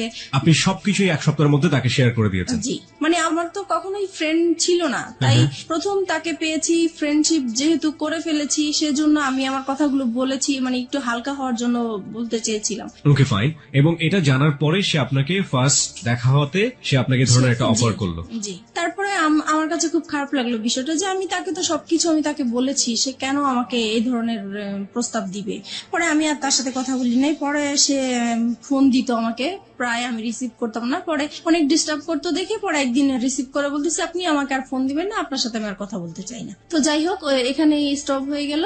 এটা তার খুব মাইন্ডে লাগলো যে আমি তাকে এইভাবে ইগনোর করলাম। তারপরে সে আমার নাম্বারটাই তার ফ্রেন্ডকে দিল, আমি এটা জানতাম না যে তার ফ্রেন্ড। প্রায় 1-2 মাস পরে আমাকে আবার একটা রং নাম্বার থেকে ফোন আসছে। তো এবার ভাবছি যে আর কোনো ফোন ধরবো না, কারণ রং নাম্বারে আসলে সবাই ভালো থাকে না। পরে ওই নাম্বারটা থেকে প্রায় ফোন টোন আসে। তারপরে এত ফোন আসে, নিশ্চয়ই আমার কোনো কাস্টমার হতে পারে বা কিছু, ধরি। তো সেই একই রকম কথাবার্তা বলতেছে, ওনার পরিচয় দিল। তারপরে আমি কথা বলতে শুরু করলাম। পরে বলল যে আসলে আপনি কি চান, আমি ওনাকে জিজ্ঞেস করলাম। তো উনি বলতেছে আসলে আপনার সাথে আমি ফ্রেন্ডশিপ করতে চাই। আমি বলছি যে না, আমি কারোর সাথে ফ্রেন্ডশিপ করবো না, আপনি ভুল জায়গায় ফোন দিয়েছেন। প্রায় 3 মাস পরে উনি আবার ফোন দিয়েছে। তো সেই সময় তো আর আমার নাম্বারটা মনে ছিল না, আমি বুঝতেও পারি নাই যে উনি ফোন দিয়েছেন। তারপরে উনি বলতেছে দেখেন আসলে আমি আপনার কাছে কিছুই চাই না, আমিও নিজে খুব মানসিক অবস্থা খুব খারাপ, তাই আমি চাই আপনার সাথে একটু ফ্রেন্ডশিপ করার জন্য। তো আমি আবারও আমার মনটা জানি কেমন হয়ে গেলাম। তো আমি ভাবলাম ঠিক আছে, দেখি, সবাই তো আর খারাপ হতে পারে না, কথা বলে দেখি। তো এইভাবে ওনার সাথে কথা বলতে বলতে প্রায় 1 সপ্তাহ হয়ে গেছে কথা বলছি। 1 সপ্তাহ পরে ও আবার বাড়ি থেকে চলে আসছে পরে আমি মোবাইলটা অফ করে রাখছি, যে জানি এখন যদি ফোন আসে আমি রিসিভ করলে সমস্যা হবে। তো আমি 2 দিন আমার ফোনটা অফ ছিল। পরে এক সময় ও কাজের জন্য বাইরে যায়, পরে আমি ফোনটা খোলার পরে সেই ফোনটা আবার আসে। পরে আমাকে বলতেছে দেখেন আপনি 2 দিন ফোনটা অফ করে রেখেছেন, আমার আসলে খুবই খারাপ লাগতেছে, আমি আপনার প্রেমে পড়ে গেছি, মানে এরকম করে বলতেছে। তো আমার কাছে কেমন জানি বিষয়টা লাগলো। তো আমি আর কিছু বলি নাই, আমি ভাবছি কি হয়তো বা দুষ্টামি করে বলে, অনেকে তো দুষ্টামি করে বলে, সেই রকম হয়তো বলে। তারপরে যাই হোক, রাতে আবার ফোন দিয়েছে উনি, এখন তো আপনাকে আমার খুবই দেখতে ইচ্ছা করতেছে, আমার খুবই খারাপ লাগতেছে। তখন আমি বললাম যে দেখেন আমি তো দেখতে সুন্দর না, আর আমাকে দেখলেও আপনার পছন্দ হবে না, আপনি যেহেতু ভার্সিটিতে পড়েন, আপনি খুবই স্মার্ট, আমি আপনার পাশে একদম মানানসই হবো না, রাস্তায় দেখলে মানুষ হাসবে, মানে আমি এরকম করে বলতেছি যেন সে মানে আমার দেখার ইচ্ছাটা না জাগে। ওনার নামটা কি ছিল? ওনার নাম রাসেল ছিল। Russell, okay fine. তারপরে হচ্ছে এখন বলতেছে দেখা করব। তো আমি ভাবলাম যে দেখা করব তো, আর আমার এই বিজনেসের কারণে আমার কাঁচামাল আনার জন্য মার্কেটে যেতে হয়। তো আমি বলতেছি তো ঠিক আছে, আমার তো শুক্রবারে শপিং এ যাব আমি, তখন হয়তোবা সেই ইয়েতে আপনি যদি মার্কেট আসেন তাহলে আমি ওখানেই দেখা করতে পারবো। তো উনি রাজি হয়ে গেল। নির্দিষ্ট জায়গা বললাম, ওখানে উনি গাড়ি নিয়ে দাঁড়িয়েছিল আমার জন্য। তারপর ওনাকে দেখে মানে আমি খুব অবাক হয়ে গেলাম যে অনেক সুন্দর লোকটা। উনি আমাকে দেখে হাসতেছে মিটমিট করে। তো আমি জিজ্ঞেস করলাম আপনি কেন হাসতেছেন? বলতেছেন আপনি তো ফোনে অনেক কিছুই বলছেন, আপনি তো অনেক সুন্দর। তো যাই হোক, এভাবে কথা বলতে বলতে পরে উনি বললো আর কি যে ওনার একটা সম্পর্ক, একসাথেই পড়াশোনা করতে একটা মেয়ের সাথে, ওনার সাথে সম্পর্ক নষ্ট হয়ে গিয়েছে, তাই তারপরে উনি ব্যবসা করতো, যে ওনার ব্যবসায় লস খেয়েছে, সবকিছু মিলিয়ে ওনার খুব অশান্তি, মন ভালো না, তাই সেজন্য একটা ফ্রেন্ড চায়। তো আমার সাথে এই জন্য ফ্রেন্ডশিপ করেছে। প্রত্যেক শুক্রবারই আমরা দেখা করতাম ওনার সাথে। তখন আপনি হাজবেন্ডের সাথে থাকতেন? জি। আপনার হাজবেন্ড এগুলো জানতো? কেউই জানতো না। কন্টিনিউয়াসলি আপনি গোপন করে যাচ্ছেন বিষয়গুলো? আপনার হাজবেন্ড কখনো আপনার মোবাইল চেক করতো? না, কখনোই চেক করতো। আচ্ছা, আপনি যে কথাগুলো বলতেন সেই সময়টা থেকে আপনার সন্তান আপনার পাশে থাকতো? না, কারণ ওরা তখন, আমার বড় বেবি তখন স্কুলে পড়তো, আর ছোটটা তো একদমই ছোট ছিল। তারপরে আপনি নীরবে নিভৃতে একা তার সাথে কথা বলতেন। প্রিয় শ্রোতা, গ্রাফটা একটু আবিষ্কার করার চেষ্টা করছি, এবং এটা এমন একটি ঘটনা যেটা সমাজে একেবারেই ঘটে না তা না, হ্যাঁ, এবং একেবারে যে হরহামেশা ঘটে তাও না, ঠিক আছে? বাট সন্দেহের জায়গাগুলো একটু পরিষ্কার করার জন্য আসলে প্রশ্নগুলো করে। আপনার হাজবেন্ড আপনাকে সন্দেহ করতে, আপনি যেটা বলছেন, টুকটাক সন্দেহ করার জায়গাটা থেকে আপনি কখন আপনার হাজবেন্ডকে সন্দেহ করতেন? না, আমি কখনোই করতাম না। কেন করতেন না? কারণ আমি জানি সে এই টাইপের মেয়ে মানুষ, দেখলে সে তাকিয়ে থাকে, সে যাবে, সে মানে এরকম আছে, এর জন্য আমার সন্দেহ হতো না। আপনি কনফার্ম ছিলেন যে সেসব কাজ করে? সে মেয়ে মানুষের প্রতি একটু উইক আছে। একটা জিনিস একটু বলেন আমাকে, প্রতি শুক্রবারে তার সাথে আপনি দেখা করতেন, কোথায় দেখা করতেন? এটাও যে আমি মার্কেটে যেতাম, আমি আমার কাজে যেতাম, পাশে উনি থাকতো, এই আর কি। ওনার সাথে একসাথে মিলে শপিং করতেন? জি। How dare you! আপনার হাজবেন্ডের সামনে যদি পড়ে যেতেন কখনো? একবার এরকম হয়েছে, তো উনি খুব সন্দেহ করতো যে প্রায় শুক্রবারে কেন মার্কেটে যায়, আগে তো এত তাড়াতাড়ি মার্কেটে যেত না। আর একটা ঘটনা কি, মানে আমি মার্কেটে যাব, এই সময় আমার বিজনেসটাও খুব ভালো চলছিল, সেই উসিলা দিয়ে আমি মার্কেটেও যেতে পারছি। তো এক শুক্রবারে সে আমাকে হঠাৎ করেই ফোন দিয়েছে, ফোন দিয়ে বলতেছে তুমি কোথায়? তো আমি বলতেছি আমি বলে আসছি, কিন্তু আমি মার্কেটে আসছি, কিন্তু মার্কেটে থাকাকালীনই সে আমাকে ফোন দিচ্ছে যে তুমি কোথায়? বলতেছি আমি তো মার্কেটে। বলতেছে মার্কেটে তো কোথায়, কোন মার্কেটে? কারণ নিউ মার্কেটে অনেকগুলো মার্কেট আছে। তো আমি পরে বলতেছি কেন, আমি এখানে। তো বলতেছে আমি তো আসছি। তো আমি তো পুরো ভয় পেয়ে গেছি যে কি ব্যাপার, সে কেন আসছে। আসলে সে সন্দেহ করেই আসছে। তো তাড়াহুড়া করে ওকে বলে দিছি তুমি এখন যাও, আমার হাজবেন্ড চলে আসছে, এখন কিছু করার নাই। তো ও মন খারাপ করে চলে গেছে। পরে আমি তো আমার শপিং করতেছি, তো ও আর বুঝতে পারে নাই, এভাবেই হয়েছে। ওকে ফাইন, আমি একটু বলি ওই সময়টা পর্যন্ত কতদিন যাবত রাসেলের সাথে আপনার সম্পর্ক? ওই সময়টা ওই শুক্রবার পর্যন্ত? ওই শুক্রবার পর্যন্ত 1-1.5 মাস তো হবে। 1-1.5 মাস? জি। এই 1-1.5 মাস আপনি কন্টিনিউয়াসলি আপনার হাজবেন্ডের কাছ থেকে এই জিনিসটা গোপন করে যাচ্ছেন। বাই হার্ট আপনি এটা মনে করেন ইললিগাল রিলেশনশিপ, রাইট? অবৈধ কিনা সেটা তো বুঝতে পারতাম না, শুধু এটা বুঝতাম যে এটা করাটা ঠিক হচ্ছে না। কিন্তু সেই মুহূর্তে আমার ভালো লাগতো, তার সাথে কথা বলতে ভালো লাগতো, তার সাথে দেখা করতে ভালো লাগতো। সেই ভালো লাগার কারণেই আমি তার সাথে কথা বলেছি, দেখা করেছি। এই ভালো লাগা প্রতিনিয়তই বাড়ছে। আপনার কখনো মনে হতো না যে আপনি আপনার হাজবেন্ডের প্রতি অন্যায় করছেন ওই সময়টা? না, তখন আমার মনে হতো না, কারণ ও তো সংসারে সবসময় মানে ঝগড়াঝাটি করতো, ওর উপর থেকে আমার মন নষ্ট হয়ে গিয়েছে। এই মানুষটাকে তো আপনি ভালোবেসেছিলেন একটা সময়? ভালোবেসেছিলাম, ওই যে আমার বোনের যে কাজটা করেছিল সেখান থেকে ওর প্রতি আমার একটু অনীহা চলে কিন্তু আসছে। সেই ঘটনা আমি বলছি না যে এটা একটা অপরাধ না, অবশ্যই এটা একটা গূঢ় অপরাধ, কিন্তু সেটার জন্য সে আপনার কাছে ক্ষমা চেয়েছে। কিন্তু আমি ক্ষমা করে দেওয়া দরকার ছিল সেজন্য ক্ষমা করেছি, কিন্তু মন থেকে আসলে ক্ষমা করিনি। আপনি এই মানুষের সাথে রাগ করে আপনি এইভাবে এই কাজগুলো করছেন, ব্যাপারটা কি আসলে এটাই ছিল, নাকি আলটিমেটলি আপনার জায়গা থেকে আপনি কাউকে ফিল করতেন যে আমার এরকম একজন মানুষ দরকার যে মানুষের সাথে আমি শেয়ার করতে যেটা পারি? হয়েছে, ওর প্রতি তো একটা রাগ অভিমান ছিলই আমার, হ্যাঁ। সেটা তো ছিলই, কিন্তু মানে আমার যে ভালোবাসা, যেই একটা চাহিদা ছিল কারোর সাথে ভালোভাবে সম্পর্ক হবে, ওই চাহিদা থেকেই যখন আমি পেয়ে গেছি, ওনার কাছ থেকে ভালো ভালো কথা পাচ্ছি, আমার হাজবেন্ডের সাথে ওর সাথে আমি অনেকটা মিলানোর চেষ্টা করতাম যে তার কাছে আমি কি গ্যাপ পেয়েছি বা তার কাছে আমি কি পাচ্ছি, তখন মনে হচ্ছে যে ওই বেটার আমার। আপনি দেখুন, আপনার সন্তান আছে তখন দুটো, রাইট? জি। আপনার বিজনেস আছে, যে বিজনেসটা আপনি শুরু করেছেন, তার মানে অনেক পরিকল্পনা আপনার মাথায়, অনেক স্বপ্ন আপনার মাথায়। আপনার হাজবেন্ড আছে এবং যে মানুষটাকে আপনি ভালোবেসেছেন একটা সময়ে, কিন্তু আপনার হাজবেন্ড আপনার সাথে খারাপ আচরণ করছে, সেটা আমরা দেখতে পাচ্ছি। তার বাইরেও তো আপনার দুটো জগৎ ছিল, একটা হচ্ছে আপনার সন্তান আর একটা হচ্ছে আপনার বিজনেস। এই দুটো নিয়েও তো আপনি হ্যাপি থাকতে পারতেন। ইনফ্যাক্ট আপনি যে ছেলেটার সাথে এই সম্পর্কটা তৈরি হচ্ছে, সেই ছেলেটাকেও যদি আপনি আপনার বন্ধুর জায়গাটাতে রাখেন, তাহলেও কখনো কি অনুভব করেছেন আপনার হাজবেন্ডের সাথে তার পরিচয় করে দেওয়া উচিত? এটাও কি কখনো ফিল করেছেন? এটা কখনো মানে মাঝে মাঝে মনে হয়েছে পরিচয় করা দিই, কিন্তু আমার হাজবেন্ড এটা মেনে নিত না। একটা হচ্ছে পারিবারিক সত্তা, যেখানে হাজবেন্ড আছে, সন্তান আছে এবং তার বিজনেস আছে, সে একটা না একটা দিক নিয়ে ব্যস্ত থাকতেই পারে। আরেকটা হচ্ছে মানবিক সত্তা, মনের জায়গাটা, লং টার্ম হাজবেন্ডের সাথে খারাপ রিলেশনশিপ, সেই জায়গাটায় একটা বিশাল রকমের ক্ষত তৈরি হয়েছে, এবং সেই ক্ষতর জায়গাটাতে সে কেউ একজন নক করেছে। সেটা হাজবেন্ড ওয়াইফ রিলেশনশিপের মতো না, কিন্তু একটু ভালো লাগা, একটু অন্যরকম, একটু বন্ধুত্ব, যেটা মন থেকে অবচেতন মনেই ওই ভালো লাগাটার দিকে ধীরে ধীরে ধীরে ধীরে এক ধরনের রাষ্ট্রে পৃষ্ঠে জড়িয়ে পড়ার দিকে জড়িয়ে যাচ্ছে। এই দুটো জিনিস আমরা যখন নর্মালি শুনি, আমরা কিন্তু এই সেকেন্ডটাকে কোনোভাবেই সাপোর্ট করতে পারি না, বাট ও সেকেন্ডটার মধ্যে এসেছে, this is the hardest reality. এটাকেও মেনে নিতে হবে, এটা আমাদের সমাজে ঘটে কিন্তু আমরা মানি না। কিন্তু কি কারণে ঘটে, সেই কারণটা কিন্তু আমরা আবিষ্কার করে ফেলেছি, এবং এইটা আসলে কতদূর পর্যন্ত গিয়েছে, চলুন সামনের দিকে যাওয়া যায়। তারপরে যেটা হয়েছে, মানে এভাবেই তো ওর সাথে দেখা করছি, কথা বলছি, তারপরে হঠাৎ একবার খুব ঝগড়াঝাটি হয় আমাদের। বিষয়টা হয় হচ্ছে আমার ওই যে বোনের বিষয়টা নিয়ে। ওই ঘটনার পর থেকে যেটা হয়, আমাদের স্বামী স্ত্রীর যে সম্পর্কটা হয়ে থাকে, সেরকম সম্পর্কতে আমি জড়াতে চাই না। এর জন্য এটা নিয়ে খুব ঝগড়াঝাটি হয়। ও খুব জোর করে আমাকে, আমি রাজি হই না, তারপরে মারামারি হয়, এরকম প্রায়ই হয়। তো একটা সময় হয় কি, যে আমি ঘুমিয়ে থাকি, সে ঘুমন্ত অবস্থায় আমার সাথে এরকম কাজ করে। এই বিষয়টা আমার কাছে খুবই খারাপ লাগে। আমি লক করছি এখানে আপনাকে। একটা হচ্ছে যে এই যে ঘটনাটা আপনাদের মধ্যে একটা বিরোধ তৈরি করলো, একটা স্বামী স্ত্রী নামে স্বামী স্ত্রী কিন্তু এক ধরনের সম্পর্ক নেই, এই সময় পর্যন্ত রাসেলের সাথে আপনার সম্পর্ক কতদিনের? 2-3 মাস হবে। 2-3 মাস, মানে সময় বাড়ছে। এই সময়টাতে রাসেলের সাথে আপনার কি ধরনের কথোপকথন হতো? ও তো প্রথমেই আপনাকে ফ্রেন্ডশিপের কথা বলেছে, হ্যাঁ, তারপরে ব্যাপারটা কি ফ্রেন্ডশিপে থেকেছে নাকি ধীরে ধীরে ভালো লাগার জায়গাটা? না, ভালো লাগা এখনো আসেনি, ফ্রেন্ডশিপই চলছিল। Okay fine. সে সময় বলতাম হচ্ছে আমাদের সংসারে যেগুলো হতো এগুলো বলতাম, মানে ঘরের নিজের উইক পয়েন্ট গুলো সবসময় তাকে বলতাম। জি জি। যেমন হাজবেন্ড আজকে এটা করেছে, আমি আজকে এটা করিনি, এরকম হয়েছে এরকম হয়েছে। হ্যাঁ, তারপর আমার ভালো লাগার কথাগুলো বলতাম, বা আমি কি আশা করেছিলাম, কি রকম চেয়েছিলাম, এগুলোই বলতাম। ওকে ওকে, আপনার উইক পয়েন্ট গুলো সবসময় একজন।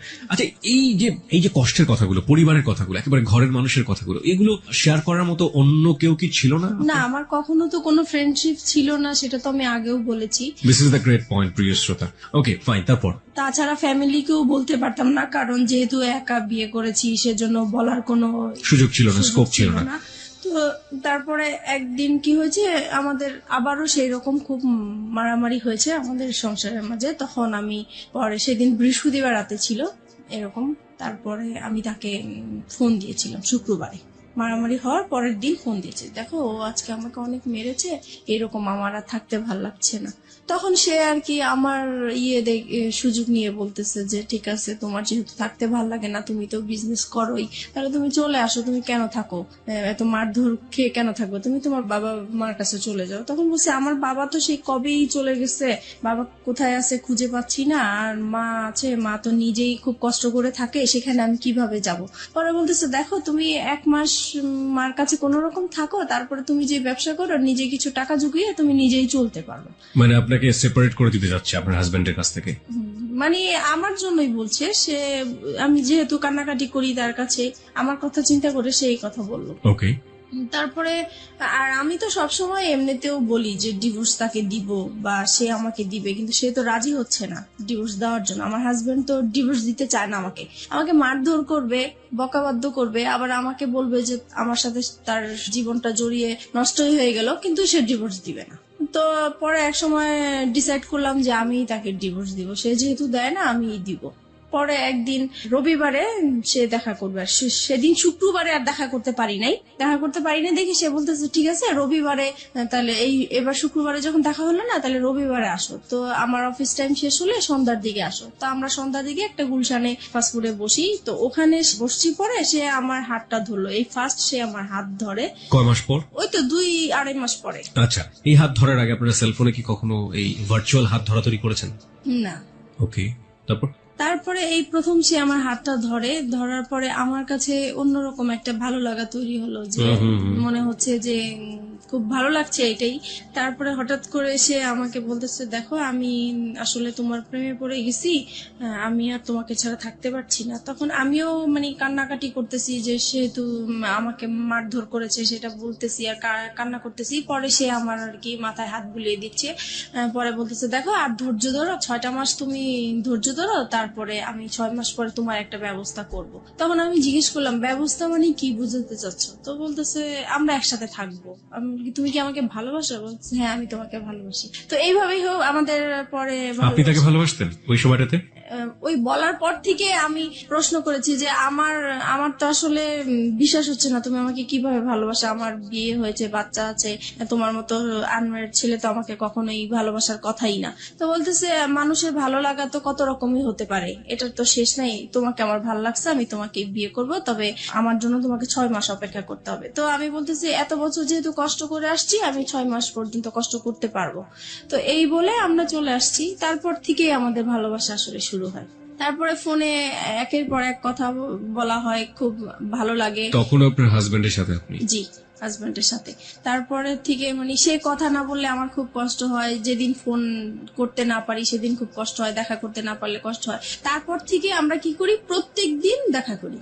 এতদিন তো শুক্রবার ছিল, এখন প্রত্যেক দিন তার অফিস টাইমে যাওয়ার পথে আমার বাসা পড়ে, তো আমি বাসার সামনে দাঁড়িয়ে থাকি, সে চলে যায়, ওইটুকুই দেখা, মানে ওইটা দেখা করলেই মনে হয় যে অনেকটা শান্তি লাগে। ওইটুকু না দেখতে পারলেও খুব খারাপ লাগে, রাতে ঘুম হয় না। তো এভাবেই চলতে থাকে। You fall in love like this? এইভাবে আপনি এরকম ভাবে আপনার হাজবেন্ড থাকা অবস্থায়, আপনার বাচ্চা থাকা অবস্থায় আপনি? জি। This kind of love, like 16 years love. কিশোরী মেয়েরা যেভাবে প্রেমে পড়ে, একটা ছেলে সামনে দিয়ে না গেলে ঘুম হচ্ছে না রাতের বেলা। জি জি, আমার ওই প্রথম যখন আমার হাজবেন্ডের সাথে যে রকম ফিলিংস কাজ করছিল, ওর বেলাও আমার সেম হচ্ছিল। তখন কি আপনার মনে হয়নি যে জীবনে একটা ভুল করেছে আর একটা ভুল করতে যাচ্ছি? তখন আমি বলতাম যে দেখো ও তো আমাকে সবকিছু জেনে শুনে ও বিয়ে করেছিল, তারপরেও কিন্তু ও আমাকে টর্চার করতেছে এখনো। তো ও আমাকে বলতো দেখো ও তো অশিক্ষিত, ওর ফ্যামিলি অশিক্ষিত, সেই জন্য ও এরকম করে, আমি করব না, তুমি আমার উপর বিশ্বাস আনতে পারো, সবাই তো একরকম না। তারপর যাই হোক, ওর কিছু কথা ছিল যে এগুলো শুনলে আমি খুব ভরসা পেতাম, আমি বিশ্বাস করতে চাইতাম। মানে ওর কথা, ও যখন কথাগুলো বলতো আমার খুব বিশ্বাস করতে ইচ্ছা করতো, ওর কথাগুলো আমার ভালো লাগতো, মনে হতো যে সত্যিই বলছে বা এরকম কিছু। তারপরে বাসায় চলে আসলাম। বাসায় আসার পরে হচ্ছে এখন আমার হাজবেন্ডের বিজনেসটা ভালো যাচ্ছে না, তো ও ঠিক মতো ঘরে বাজার টাজার করছে না, তাছাড়া যেটা প্রয়োজন হয় সেগুলো হচ্ছে না। মাঝখানেও বলতেছি কি যে বাসাটা ছেড়ে দিব, বাসাটা এত ভাড়া আমি বয়ে নিতে পারছি না, আমার খুব কষ্ট হচ্ছে, আমি বাসাটা ছেড়ে দিব। তখন আমি বলতেছি এত সুন্দর বাসা, আমরা তো পাওয়া যাবে না, তো এটাই থাকি না, কষ্ট টষ্ট করে থাকি, দরকার হলে আমরা একটা রুম সাবলেট ভাড়া দিই, তবু এখানে থাকি, এখানে সবকিছু ফ্যাসিলিটি ভালো, এখানেই থাকবো। ওর কথা হলো না, এখান থেকে যাবো, যেতেই হবে, কারণ আমার খুবই সমস্যা। তো যাই হোক, আমার আর ওই জায়গাটা আমি ছাড়তে চাচ্ছিলাম না। কেন? কারণ আমার যে বিজনেসটা ওই জায়গার মধ্যেই, ওখানের আমার খুব ভালো হতো বিজনেসের জন্য। এখন ও চলে যাবে হচ্ছে অন্য জায়গায় চলে যেতে চাচ্ছে, ওই জায়গাটা আমার পছন্দ না, তাই আমি যাব না। এগুলো নিয়ে আবার সেই ঝগড়াঝাটি হয়। পরে এক সময় আমি তাকে খুব মানে কড়া করে বলি যে যদি তুমি এই বাসা ছাড়ো তাহলে আমাকে ছাড়তে হবে, আর যদি আমাকে না ছাড়ো তাহলে বাসা এটা ছাড়া যাবে না। তো এখন ও কি করবে বুঝতেছে না, এখন ও ওর কথাই রাখলো যে না, বাসা ছেড়েই দিব। পরে যাই হোক, বাসা ছেড়ে দিছে। বাসা ছেড়ে দেওয়ার পরে দেখি যে লোকজন আসতেছে বাসা নেওয়ার জন্য, দেখার জন্য। তখন আমার খুব খারাপ লাগলো যে আমি বললাম কথাটা, আমার কথাটা সে রাখলো না। আমি তো তার কাছ থেকে এমন কিছু আশা করিনি, বাসাটা বলছি। তখন সে বাসাটা ছেড়ে দিছে। পরে আমি তাকে বললাম, দেখো বাসা এখনো সময় আছে, তুমি বাসাটা আবার বাড়িওয়ালার কাছ থেকে সময় নিয়ে নাও, নাহলে কিন্তু আমি সত্যি সত্যি এবার চলে যাবো। সে বলতেছে তুমি চলে গেলে চলে যাও, আমার কোনো সমস্যা নেই, তোমার মতো মেয়ে আমার দরকার নেই। তখন আমি আর কি মানে ডিসাইড করলাম যে না, আমি আসলেই চলে যাবো, এখান থেকে আর থাকবো না। যেহেতু এখানে আমার একটা বিজনেসের একটা রাস্তা হয়েছে, সেটাই যদি বন্ধ হয়ে যায় তাহলে আমার ওর সাথে থাকার কি দরকার। আমি তো এই বিজনেসটা নিয়েই আসি, কারণ আমার সংসার অশান্তি। আমি বিজনেসটা, আমি কাজে ব্যস্ত থাকি, আমার যাও একটু ভালো লাগে, আর তার সাথে ফোনে কথা বলি, দেখা করি, এই আমার ভালো লাগা নতুন সৃষ্টি হয়েছে, এটা কেন নষ্ট হবে। তো এই কারণে আমি পরে ওই যে বাসাটা আমাদের জানুয়ারি মাসে ছেড়ে দেয়। তারপরে আমি চলে যাব বলে আমার জিনিসপত্র গুছাতে থাকি। তো সেও আমার জিনিসগুলো গুছানোর জন্য হেল্প করে। সে এমনকি আমার জিনিসগুলো মানে একটা ভ্যানে উঠিয়ে আমার বাবা বাড়ির দিকে পৌঁছে দিচ্ছে। তো আমার কথা হলো, সে যদি আমাকে আটকাই রাখতে চায় তাহলে কেন আমার জিনিসগুলো আলাদা করে দিবে, কেন আমাকে যাওয়ার জন্য সাহায্য করছে? নিশ্চয়ই সেও চায় আমি চলে যাই, সে আমাকে কোনো বাধা দেয় নাই। আমি এইভাবে বাবার বাড়ি চলে আসছি। এখন বাবার বাড়ি মানে মার বাসায় চলে আসছি। মার বাসায় আসাতে এখন সে পরে আমার মার কাছে এসে বলতেছে যে আপনার মেয়েকে আপনি জায়গা দিচ্ছেন, আপনার মেয়ে কিন্তু আমাকে ছেড়ে চলে আসছে, এখন আমি আপনাদের নামে কেস করব, আপনার মেয়ে আমার যত টাকা পয়সা গয়নাগাটি সবকিছু নিয়ে চলে আসছে, আমি আপনাকেও জড়াই দিব আপনি যদি আপনার মেয়েকে জায়গা দেন। এখন মা তো মানে প্রচুর রাগারাগি করতেছে আমার উপরে যে তোমরা নিজেরা কাজ করে এখন আমার উপরে বিপদ ফেলতেছো, এখন এই লোক তো ভালো না, সে যেটা বলে সেটাই করবে, এখন আমি কি করব? আমার তোমার বাবা নাই, তোমার একটা বড় ভাই নাই, আমাদের কোনো গার্ডিয়ান নাই, তাহলে এখন কে দেখবে আমাকে? এখন তুমি আমার বাসায় থাকতে পারবে না। তো এখন থাকতে পারবে না, এখন আমি কোথায় যাব? ওকে ছেড়ে আসছি, এখন আমার যাওয়ার জায়গা নাই, যেহেতু আমাদের কোনো রিলেটিভও নাই। তো কি করব আমি? পরে আমি ওকে ফোন দিলাম, আমি যার সাথে ভালোবাসার সম্পর্ক হয়েছে তাকে ফোন দিয়েছি। ফোন দেওয়ার পরে ওকে বললাম যে দেখো আমার এখন কি করা উচিত, আমি তো বুঝতেছি না, এখন মার বাসায় চলে আসছি, এখন মাও আমাকে রাখতে চাচ্ছে না। তো বলতেছে যে তাহলে তুমি এক কাজ করো, তুমি একটা বাসা নাও। পরে আমি বলতেছি বাসা নিবো তো আমি টাকা কোথায় পাবো, আমি ভাড়া কোত্থেকে দিবে, এই মুহূর্তে তো আমার হাতে কোনো টাকা পয়সাই নেই। পরে বলতেছে ঠিক আছে, সেটা আমি দেখবো, তুমি আগে খোঁজো বাসা। তারপরে আমি হচ্ছে সাবলেটের মধ্যে বাসা খুঁজতে গেলাম ওখানে। তো ওখানে গিয়েছি, সবাই জিজ্ঞেস করে আপনি কি করেন? তো আমি বলেছি যে পড়াশোনা করি, কারণ বিয়ে হয়েছে এগুলো আমি বলি নাই, সবকিছুই লুকিয়ে গিয়েছি। তো বলতেছে যে একা একটা মেয়েকে তো আমরা বাসা ভাড়া দিতে পারি না, হয় হাজবেন্ড। একা কেন নিবেন? কারণ আপনার সঙ্গে তো আপনার সন্তান আছে। সন্তান আপনার হাজবেন্ডের কাছে, সন্তানদেরকে রেখে চলে আসছে আপনার হাজবেন্ডের কাছে আপনার সন্তান। ওকে ফাইন, হ্যাঁ তারপর বলুন। তারপরে যেটা হচ্ছে যে এখন কেউ আমাকে একা বাসা ভাড়া দিতে চাচ্ছে না। তারপরে আমি আবার তাকে ফোন দিই, রাসেলকে ফোন দিচ্ছি যে দেখো আমাকে তো কেউ একা বাসা ভাড়া দিতে চাচ্ছে না। তখন সে বললো যে ঠিক আছে, তাহলে তুমি বলো যে তোমার বিয়ে হয়েছে কিন্তু তোমার হাজবেন্ডের বাড়ি এখনো মেনে নিচ্ছে না, তাই হাজবেন্ড মাঝে মাঝে আসবে, তুমি আপাতত একাই থাকবে। পরে এই কথার ভিত্তিতেই আমি আবার গেলাম, তারপরে একটা বাসা পেয়েও গেছি।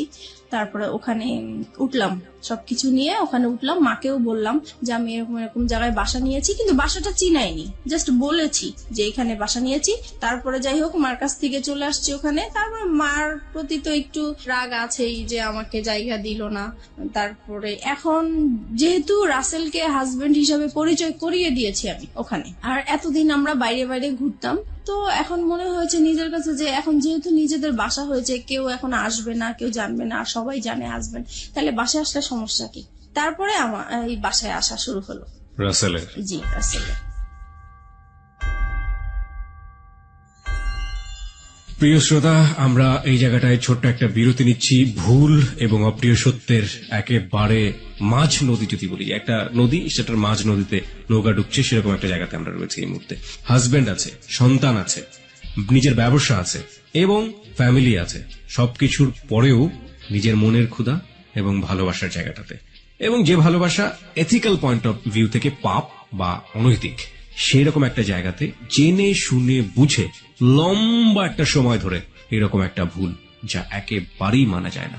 কিন্তু কথা হচ্ছে, সে তো ভুল করেছে কিংবা অপরাধ করেছে, সে কারণেই সে কিন্তু যাহা বলিব সত্য বলিবতে এসছে। এরকম ভুল এবং অপরাধের মধ্যে যারা আছেন, তাদের জন্যই কিন্তু আজকের এই মিতা। প্রিয় শ্রোতা, আমরা ছোট্ট একটা বিরতি নিতে চাই, ঠিক 4 মিনিটের বিজ্ঞাপন বিরতি। এরপরে আমরা আবারও ফিরে আসছি যাহা বলিব সত্য বলিবতে। রাসেলের আপনার বাসায় আসা খুব বেশি সহজ হয়ে গেল, এবং রাসেলকে আপনি পরিচয়ও করিয়ে দিলেন যে ইনি হচ্ছে আপনার হাজবেন্ড। তার আগ পর্যন্ত রাসেলকে আপনি কতটুকু চিনতেন অ্যাজ এ হিউম্যান বিং হিসেবে, তার পরিবার সম্পর্কে এবং তার বাসা কোথায়, কি অবস্থা, ডিটেল কিছু জানতেন? তার বাসা কোথায় সেটা জানতাম, কিন্তু ওনার পরিবারের কারোর সাথেই আমার কখনোই কথা হয় নাই, ইভেন দেখাও হয় নাই। উনি যে কারণটা দেখাতো যে তোমার বিয়ে হয়েছে, বাচ্চা হয়েছে, এই মুহূর্তে যদি আমি কারোর সাথে পরিচয় করিয়ে দেই, তাহলে আমাদের সম্পর্কটা আর কন্টিনিউ করতে দিবে না, এখানেই স্টপ হয়ে যেতে হবে, তখন তুমিও কষ্ট পাবো, আমিও কষ্ট পাবো, আমরা এইভাবেই লুকিয়ে থাকি, যখন হয়ে যাবে তখন আমরা সবাইকে জানাবো। এবং এগুলো আপনি অন্ধের মতো বিশ্বাস করতেন? জি। তারপরে যেটা হচ্ছে যে এখন সে প্রত্যেক দিন বিকেল বেলায় আমার বাসায় আসে, অফিস শেষ করে বাসায় আসে, 8টার দিকে চলে যায়, এভাবেই কন্টিনিউ করতে থাকি আমরা। তারপরে এক সময় সে বলতেছে, আচ্ছা তুমি তো তোমার হাজবেন্ডকে ডিভোর্স দাও নাই, তাহলে এখন যদি এই বিষয়টা কারোর সামনে আমাদের প্রকাশ হয়ে যায়, তাহলে তো তুমিও এখানে বিপদে পড়বে, আমিও বিপদে পড়বো, তোমার তো ডিভোর্স দেওয়া উচিত। তখন আমি হচ্ছে ডিভোর্স দিতে তো টাকা লাগে, এখন আমার কাছে টাকা নাই, তো বলতেছে তুমি কারো কাছ থেকে এখন টাকা পয়সা আনো, আমি দিয়ে দিব। তো আমি আমার বোনের কাছে গেলাম, তো ওকে বললাম যে আমাকে কিছু টাকা পয়সা লোন দে, আমি ডিভোর্স দিয়ে তারপরে পরে আমি তোকে দিয়ে দিব। তো ও আমাকে টাকাটা দিল, দেওয়ার পরে আমি ডিভোর্স দিতে যাব, একটা অ্যাডভোকেটের সাথে কথা হয়েছে আমার। তো সেই মুহূর্তে আমার হাজবেন্ড আমাকে ফোন দিয়েছে, ফোন দিয়ে বলতেছে তুমি তো চলে গেছো বাচ্চাদেরকে রেখে, এখন ওদেরকে তো আমি সামলাতে পারছি না, কান্নাকাটি করছে, তুমি আসো। তো আমি আসো মানে আমি তো চলেই গেছি একেবারে, আসবো আবার কোত্থেকে, আমি আর আসবো না। আপনার ওই সময় আপনার বাচ্চার কথা মনে পড়তো না? টু বি অনেস্ট, বাচ্চার কথা মনে পড়তো, কষ্ট লাগতো, কিন্তু মনে হতো যে সবসময় যে আমি আগে সেভ হয়ে নেই, তারপরে আমি একটা সময় আমার বেবিদেরকে আমি আমার কাছে নিয়ে আসবো। তারপরে হচ্ছে পরে আমি বলতেছি, ওকে বলছি যে আমি তো তোমাকে ডিভোর্স দিব, আমি আর আসবো না তোমার কাছে। তখন সে আমাকে বলতেছে, দেখো তুমি এতদিন যেহেতু কষ্ট করেছো, আর কটা দিন কষ্ট করো, আমার মেয়েটার তো ফাইনাল এক্সাম, এই এক্সামটা শেষ হোক, তারপরে তুমি আমাকে ডিভোর্স দাও। তো আমি রাজি হয়ে গেছি। রাসেল তারপরে এটা এগ্রি করে নিচ্ছে তার জায়গা থেকে। ইজ ইট প্লেটোনিক লাভ? প্রথম কথা হচ্ছে, লাভ তো ব্লাইন্ড। আপনারা যখন কমিটমেন্টের জায়গাটায় চলে গেছেন যে আপনারা বিয়ে করবেন বা অমুক জায়গায় করবেন, তখন কোনোভাবেই রাসেলের জায়গাটা থেকে এটা আসা কোনোভাবেই সম্ভব ছিল না। রাসেল যেটা পারমিশন দিচ্ছে সেটা হচ্ছে আপনার সাথে আপনার হাজবেন্ডের কিছুটা সময় স্পেন্ড করা। আলটিমেটলি তো এটাই। এটা যদি আপনাকে লাভ করে থাকে, সেটা কিভাবে সম্ভব? ওকে ফাইন, আমি জানি না, বাট আমার কাছ থেকে যেটা মনে হয় ব্যক্তিগত জায়গা থেকে, if it is really love, then এটা সম্ভব ছিল। যাই হোক, কি হয়েছে না হয়েছে আমরা সামনের দিকে একটু যাই, কিন্তু খুব কনফিউজ হয়ে যাচ্ছি। তারপরে যেটা হয় হচ্ছে আমি আসা যাওয়া করতে থাকি আমার হাজবেন্ডের বাসায়। তারপরে এক সময় সে আসলে এটা একটা চালাকি করে আমার সাথে এই কাজটা করেছে। আমার মেয়ের এক্সামের যেই বিষয়টা, আসলে এটা পুরোপুরি তার একটা চালাকি। ওই আমি যেই টাইমটা তার বাসায় আসা যাওয়া করতাম, সে আমাকে ফলো করতো যে আমি আসলে কোত্থেকে আসি, কোথায় যাই। এইটা ধরার জন্যই সে ইয়েটা করেছে। তো যাই হোক, এক সময় আমি যখন ওই বাসা থেকে চলে যেতাম, তখন সে পিছে পিছে আমার যে এইভাবে সে আসলে জানতে পারে যে শেষ পর্যন্ত আমি কোথায় আছি। তারপরে আরেকদিন ফোন দেয় যে বলতেছে, ওরা তো অনেকদিন ধরে না খেয়ে আছে, আমি তো রান্না বান্না করতে পারছি না, তুমি আজকে এসে একটু রান্না করো, আমাকে এই বলে নিয়ে আসলো। যাই হোক, আমি বাসায় আসলাম, রান্না বান্না করলাম। এখন বলতেছে, আমি তো খুব অসুস্থ, তুমি এক কাজ করো, ওদের এখানে থাকো, আমি ডাক্তার দেখিয়ে তারপরে তুমি আজকে থেকে যাও, কালকে যেও। পরে আমি তো থাকবো না, কোনো মতেই থাকবো না। পরে বলতেছে, না তোমাকে আজকে থাকতেই হবে। তো যাই হোক, আমি সেদিন রাতে ছিলাম। পরে এখানে কি হয়েছে, আমার ফোন থেকে আমার হাজবেন্ডের ফোনে ডাইভার্ট করা হয়, যেটা মানে আমার ফোনে যে কলগুলো আসবে সেটা ও টের পাবে, SMS যেটা আসে সেটা টের পাবে, ও এরকম একটা মানে কাজ করেছে। তো আমার ফোনে কখন ফোন আসে কখন কি হয় সেটা ও টের পায়, কিন্তু আমি এটা বুঝতে পারিনি এই বিষয়টা। এভাবে আসলে পরে রাসেলের নাম্বার জেনে গেছে ও, ট্র্যাকিং করেছে আপনাকে। জি। তো সেদিন রাতে আমাকে থাকতে বলেছে, তো সেদিন হচ্ছে ও হসপিটাল থেকে আসছে, আসার পরে আমাকে বলতেছে যে আমার সাথে এখন তোমার ইয়ে করতে হবে, মানে ওকে, সে তার স্বামীর সম্পর্ক হ্যাঁ। অধিকার চেয়েছে। হ্যাঁ। তারপরে আমি বলতেছি যে না, আপনার সাথে তো আমি এটা করব না, কারণ আপনি করে বলা শুরু করেছেন তখন? তখন আপনি করেই বলতাম। তারপরে বলতেছি যে না, আমি তো আপনার সাথে এই কাজ করতে পারবো না। তখন বলছে কেন করতে পারবো না, তুমি এখন পর্যন্ত আমার ওয়াইফ। পরে আমি বলেছি যে না, আমি করব না তো করবোই না। এখন করব না দেখে সে আমাকে প্রচুর মারধর করলো, যে মশা মারে যে ব্যাট গুলো আছে সেই ব্যাট দিয়ে আমাকে পুরো ব্যাটটা ভেঙে ফেলে আমার শরীরের উপরে। পরে আমার নখ উল্টে যায়, আমার শরীর থেকে রক্ত পড়তে থাকে টপ টপ করে, অনেক মারলো। তারপরে আমাকে বলতেছে যে তুই কোথায় কি করিস, কোথায় থাকিস, সবকিছুই আমি জানি। নাও কাম টু দ্য পয়েন্ট। এতদিন তুই আমাকে এই আমার সাথে কোনো শারীরিক সম্পর্ক করিসনি, সেটার কারণটা আমি এখন খুঁজে পাইছি। তোর বাইরেই চাহিদা মিটে আসিস, এখন আমি বুঝতে পারছি। আজকের পর থেকে তুই এই ঘর থেকে কোথাও বের হইতে পারবি না, তুই এখানেই থাকবি। আমি তো প্রচুর কান্নাকাটি করতেছি, আমার কান্নাকাটি দেখে আমার বাচ্চারা ভয় পেয়ে গেছে, ওরাও কান্নাকাটি করতেছে। আর তারপরে আমি বলতেছি যে এখন আমাকে যেতে দেন, নাহলে যে কোনো বিপদ হবে। পরে বলতেছে যে না, তোকে আমি যাইতে দিব না, তোকে আমি আটকে রাখবো। আমার মোবাইল, আমার পার্স সবকিছু লক করে দিয়ে, আমাকে পর্যন্ত লক করে দিয়ে সে কোথায় কোথায় জানি 2 দিন ঘুরে আসলো। আমাকে 2 দিন পর্যন্ত বাসায় লক করে রাখছে। আমি এদিক দিয়ে রাসেলের সাথে যোগাযোগ করতে পারছি না, কারোর সাথে যোগাযোগ করতে পারছি না। পরে 2 দিন পরে আমি বললাম যে আজকে যদি আমাকে বের হইতে না দেন তাহলে যে কোনো বিপদ আপনার হবে। আর আমার মেয়েটা বলতেছে বাবা বাবা মাকে যেতে দাও, আর মাকে মেরো না, মাকে যেতে দাও, মা যেখানে ভালো লাগে মা সেখানেই চলে যাক, তুমি মাকে আর মেরো না। তো আমার মেয়ের কথা শুনে সে আমাকে ছেড়ে দিল। তারপরে আমার মোবাইল, আমার পার্স দিল, আমি চলে আসছি। এই ফাঁকে সে কি করেছে, এই যে 2টা দিন সে যে বাইরে ছিল, সেই 2টা দিন হচ্ছে যে আমি যেই বাসায় ছিলাম সেই বাসায় এসে সে সবকিছু দেখিয়েছে। আমার বাচ্চা আছে, আমার বিয়ে হয়েছে, তার সাথে সবকিছু তাদেরকে দেখিয়ে বলছে যে সে এখন পরকীয়া করে এই লোকটার সাথে এখন থাকতেছে, আপনারা যদি আমাকে হেল্প করেন তাহলে আমি তাদেরকে একসাথে ধরতে চাই। তো আমার যে বাসায় আমি ভাড়া নিয়েছি সেই বাড়িওয়ালার ওই এলাকার কিছু বকাটে ছেলেদেরকে হাতে করেছে। তারপরে হচ্ছে আমি বলতেছে যে ও যখনই আপনার বাসায় আসবে সাথে সাথে আমাকে ফোন দিবেন, আমি চলে আসব। পরে আমি তো বাসায় যাওয়ার পরে সাথে সাথে রাসেলকে ফোন দিলাম যে তাহলে তুমি আসো বিকালে, এসে আমাকে ডিভোর্সের টাকাটা দাও, আমি ওকে ডিভোর্স দিব। তো ও পরে বিকাল বেলা আসছে। এই সময় আমার বাড়িওয়ালা কি করছে, আমার হাজবেন্ডকে ফোন দিয়ে দিছে। পরে আমার হাজবেন্ড তো 2 বাচ্চাকে নিয়ে ক্যামেরা নিয়ে চলে আসছে, আমাদের ছবি তুলবে, পেপারে দিবে, এই সেই। তারপরে এই লোকজন আসলো, হুড় হুড় করে আমার বাসায় আসলো। আমি তো পুরো ভয় পেয়ে গেছি। আমি তো তাকে দেখে অবাক যে সে কিভাবে আমার বাসা চিনলো, কিভাবে আসলো। পরে আমাদের 2 জনের মোবাইল ছিল, মোবাইলটা সে হাতে করে নিয়ে গেল, মোবাইল দিল না। তারপরে রাসেলকে সে মারধর করলো। তারপরে বাড়িওয়ালা ছিল, বাড়িওয়ালারা মারধর করলো রাসেলকে, দেন আমাকেও মারধর করলো। পরে আমার মেয়েটা কান্নাকাটি শুরু করলো যে না, আমার মাকে মেরো না, আমার মাকে মেরো না। পরে আমাকে মারা বন্ধ করছে। রাসেল কি বলছিল? পরে রাসেলকে জিজ্ঞেস করতেছে তুমি কি একে ভালোবাসো? পরে রাসেল সেই মুহূর্তে বলতেছে হ্যাঁ, আমি ওকে ভালোবাসি। তো বলতেছে যে তুমি জানো না যে ওর হাজবেন্ড আছে, বাচ্চা আছে? পরে রাসেল বললো যে না, আমি তো জানি না তার হাজবেন্ড আছে, বাচ্চা আছে, আমি জানি না।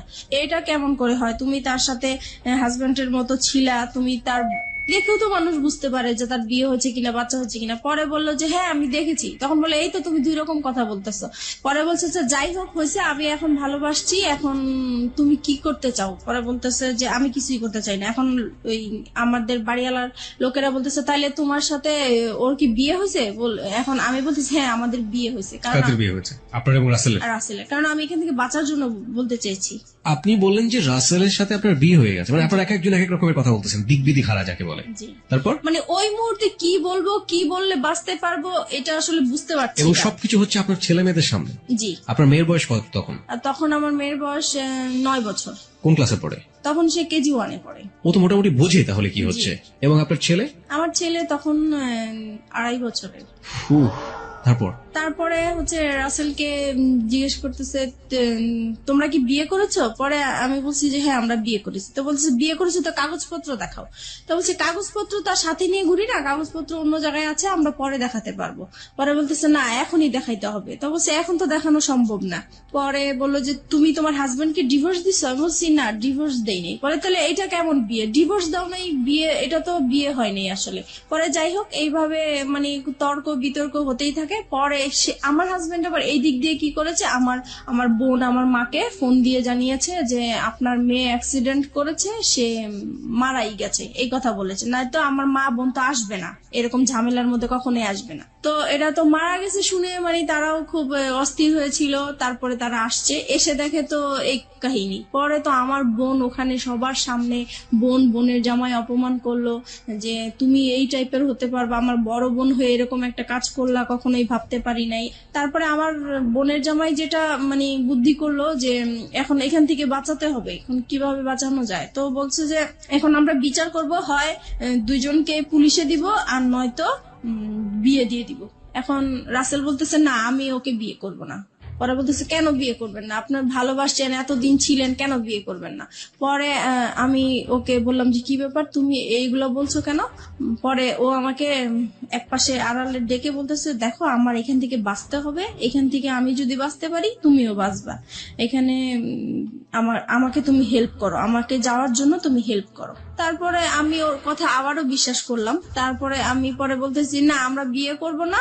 এখন পরে বলতেছি তাহলে আপনি কি করতে চান? আপনি কি আপনার হাজবেন্ডের কাছে ফিরে যেতে চান? আমি বলছি না আমি ওকে বিয়েও করবো না, আমি হাজবেন্ডের কাছে ফিরে যাব না। বলে তাহলে কোথায় যাবেন? পরে বলছি কোথায় যাবো সেটা আমার ব্যাপার। যাই হোক এইভাবে পরে আমার ছোট বোনের জামাই বলতেছে আচ্ছা আপনারা ওকে কি করবেন করেন, আমি আমার বোনকে নিয়ে যাই, যেহেতু আমি গার্ডিয়ান না, তার মা আছে, তার মা অসুস্থ হয়ে গেছে আসতে পারছে না, আমরা যাই বিচার করি না কেন আমরা বিচার করবো। এইভাবে পরে রাসেলকে নাকি ওরা আড়াল করে, রাসেলকে আবার একটা রুমে ওরা লক করে রাখছে। তারপর কিছুক্ষণ পরে রাসেলকে বলতেছে তোমার অ্যাড্রেস লিখো, তোমার ফোন নাম্বার লিখো, তোমার মা বাবাকে ডাক দাও, তারা আসুক, তারপরে তারা ছুটাই নিয়ে যাক। এখন রাসেলকে অ্যাড্রেস লিখতে বলছে, রাসেল অ্যাড্রেস লিখছে। তো এখন ওরা আবার চালাকি করে বলতেছে কি যে অ্যাড্রেস একবার লিখছে ওকে আরেকবার লিখতে দেন, মানে পরের বারও কি ঠিক লিখে কিনা বা ভুল লিখে কিনা এটার জন্য পরের বারও দেখে যে একই রকম অ্যাড্রেস লিখছে। যাই হোক তারপরে রাসেলকে একটা রুমে লক করে রাখছে। ওই আমাদের বাড়িওয়ালাটা কি করছে, ওই রুমটাতে যে রাসেলের সাথে কি যেন ফিস করে কথা বলার পরে রাসেলকে ছেড়ে দিল। পরে মানে বাড়িওয়ালাটা এসে বলতেছে যে না আসলে ছেলের কোনো দোষ নাই, ছেলে খুব ভালোই ছিল, ছেলেকে ছেড়ে দেন। পরে রাসেলকে ছেড়ে দিল। ছেড়ে দেওয়ার পরে আস্তে আস্তে পরে বাড়িওয়ালা আমার মাথায় আবার হাত টাত বুলিয়ে বলতেছে যাও মা তুমি চলে যাও, এইভাবে তুমি বাচ্চাদেরকে ছেড়ে আসছো, তোমার লাইফ তো চলেই গেছে, এখন বাচ্চাদের জীবন, বাচ্চাদের দিকে তাকিয়ে হলেও তুমি এরকম স্বামী সংসার করতেই হবে তোমার। পরে যাই হোক আমার বোনের জামাই আমাকে নিয়ে আসলো, বাচ্চা দুইটা ওর বাবার সাথে চলে গেল, আর রাসেল তো আগেই বের হয়ে গেল।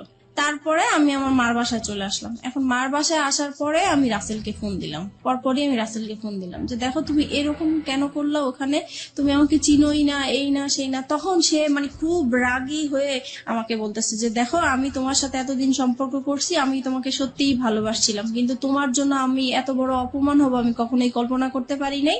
আজ পর্যন্ত আমার মা আমাকে তুই করেও বলে নাই, মারবে তো দূরের কথা, সেইখানে আমি তোমার জন্য রাস্তার মানুষের কাছে মার খেয়েছি, বকা খেয়েছি। আমি আর তোমার সাথে কোনো রকমই সম্পর্ক করব না, তুমি তোমার মতো চলো, আমি আমার মতো চলি। তো আমি বলছি দেখো এখন তোমার জন্য আমি রাস্তায় বের হয়েছি, আজকে আমার ঘর ছাড়লাম, সন্তান ছাড়লাম, তাহলে এখন আমি কোথায় যাব? বলতেছি তুমি কোথায় যাবা, কি করবে, একান্তই তোমার ব্যাপার, আমি আর তোমার সাথে নাই। আপনি এগেইন এই সেন্টেন্সটা রিপিট করেন, আপনি কি বললেন? তোমার জন্য? তোমার জন্য আমি ঘর ছাড়লাম, সংসার ছাড়লাম, সন্তানদেরকে ছেড়ে তোমার আশায় আমি রাস্তায় বের হলাম, এখন তুমি বলতেছো যে তুমি আমাকে চিনো না, আমার দায়িত্ব নিবা না, তাহলে আমি এখন কোথায় যাব?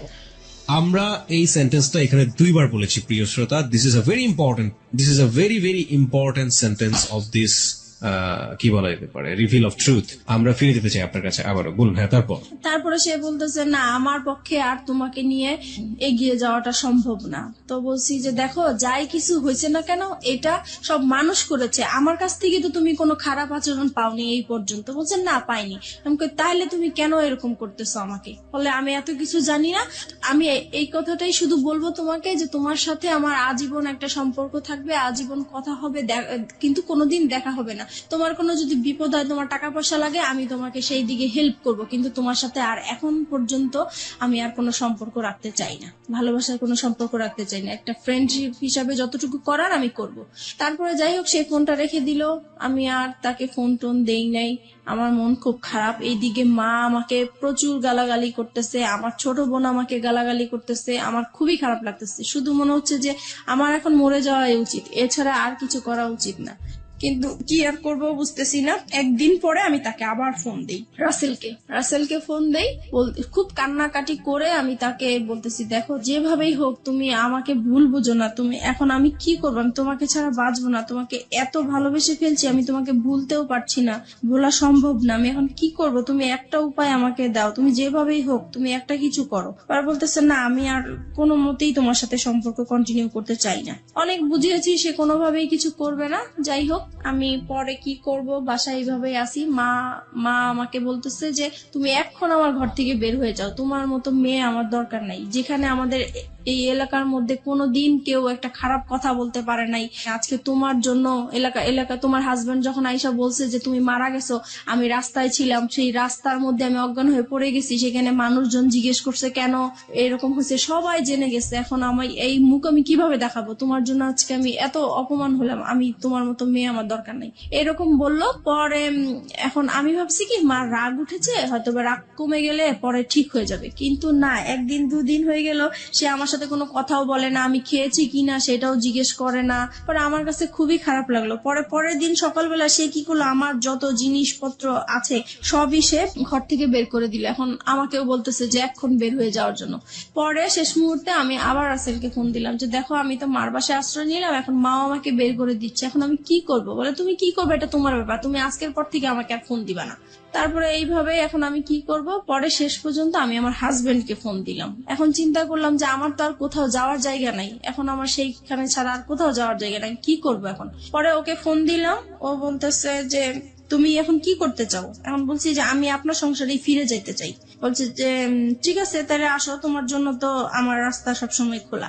তখন আমি বলছি যে একটা শর্ত আছে। বলতেছি কি শর্ত? আমি বলছি কি আপনার সাথে আমি মানে যাব, আবার নতুন করে সংসার করব, ঠিক আছে, কিন্তু আমি আপনার সাথে কোনো স্বামী স্ত্রী সম্পর্ক রাখতে পারবো না। পরে বলছি এটা কেমন কথা, মানে হাজবেন্ড ওয়াইফ থাকবো, সবাই জানবে, অথচ তোমার আর আমার মাঝে স্বামী স্ত্রী কোনো সম্পর্কই থাকবে না, এটা তো হবে না। পরে আমি বলছি না, এটা যদি মেনে নেন তাহলে আমি আপনার সংসারে ফিরে যাবো, নাহলে যাবো না। পরে সে বললো যে ঠিক আছে আমি রাজি। এখন সে হুট করে রাজি হয়ে গেল। যাই হোক, আমি যে উকিলের কাছে গিয়েছিলাম ডিভোর্সের জন্য, সেখানে যে আবার ক্যান্সেল করলাম, দুইজনে গেলাম, পরামর্শ নিলাম। উকিল বলল যে তোমরা ভালো হয়ে চলো, যে কোনো বিপদ হলে আমাকে আবার ফোন দিও। এত কিছুর পরও আপনার হাজবেন্ড আপনাকে মানলো, মেনে নিল। এবং এই মেনে নেওয়াটাকে আপনি ওই মুহূর্তে কি হিসেবে দেখেছেন? ওই মুহূর্তে দেখেছি যে না, আসলে সেই ভালো, আমি যত অন্যায় করেছি কিন্তু সে তো আমাকে মেনে এবং নিয়েছে। আপনি এমন একটা কন্ডিশন তাকে দিলেন যেটা কোনো হাজবেন্ডই কখনোই মানবে না। আপনি সেই কন্ডিশনও সে মেনে নিল এত কিছুর পরে। জি। তারপরে গেলাম। তারপরে যাওয়ার পর থেকে এখন যেটা হয়েছে, যে আগে আমি যত তার কাছ থেকে অবহেলা, অত্যাচার, টর্চারিং যা পেয়েছি, এখন দ্বিগুণ সে বেড়ে গেল। এখন সে কথায় কথায় আমাকে বলে এতদিন তো তুই বেটা নিয়েছিলি, এখন কেন এই সেই, মানে বিভিন্ন টাইপের খারাপ ভাষায় গালাগালি করে। তারপরে খুব মারধর, আবারও সেই রকম মারধর। আমার মেয়েটা তখন তো বড় হয়ে গেছে, আমি আমার বাচ্চাদেরকে নিয়ে আলাদা ঘুমাই, সে আলাদা রুমে ঘুমায়। তো সেই মুহূর্তে আমার বাচ্চাদের সামনে এসে সে আমাকে খুব জোর জবরদস্ত করে, সে আমাকে খুব মারধর করে। আবারও সেই আগের মতো মারামারি। রুম কয়টা ছিল আপনাদের? একটাই রুম? না, আমাদের রুম ছিল 4টা। বাসা যে বাসায় ভাড়া থাকতেন সে বাসায় 4টা রুম? আপনাদের পার্সোনাল রুম কয়টা টোটাল? আমাদের পার্সোনাল রুম তো একটাই, মানে ওই রুমের মধ্যেই বাচ্চা কাচ্চা এবং আপনারা থাকতেন?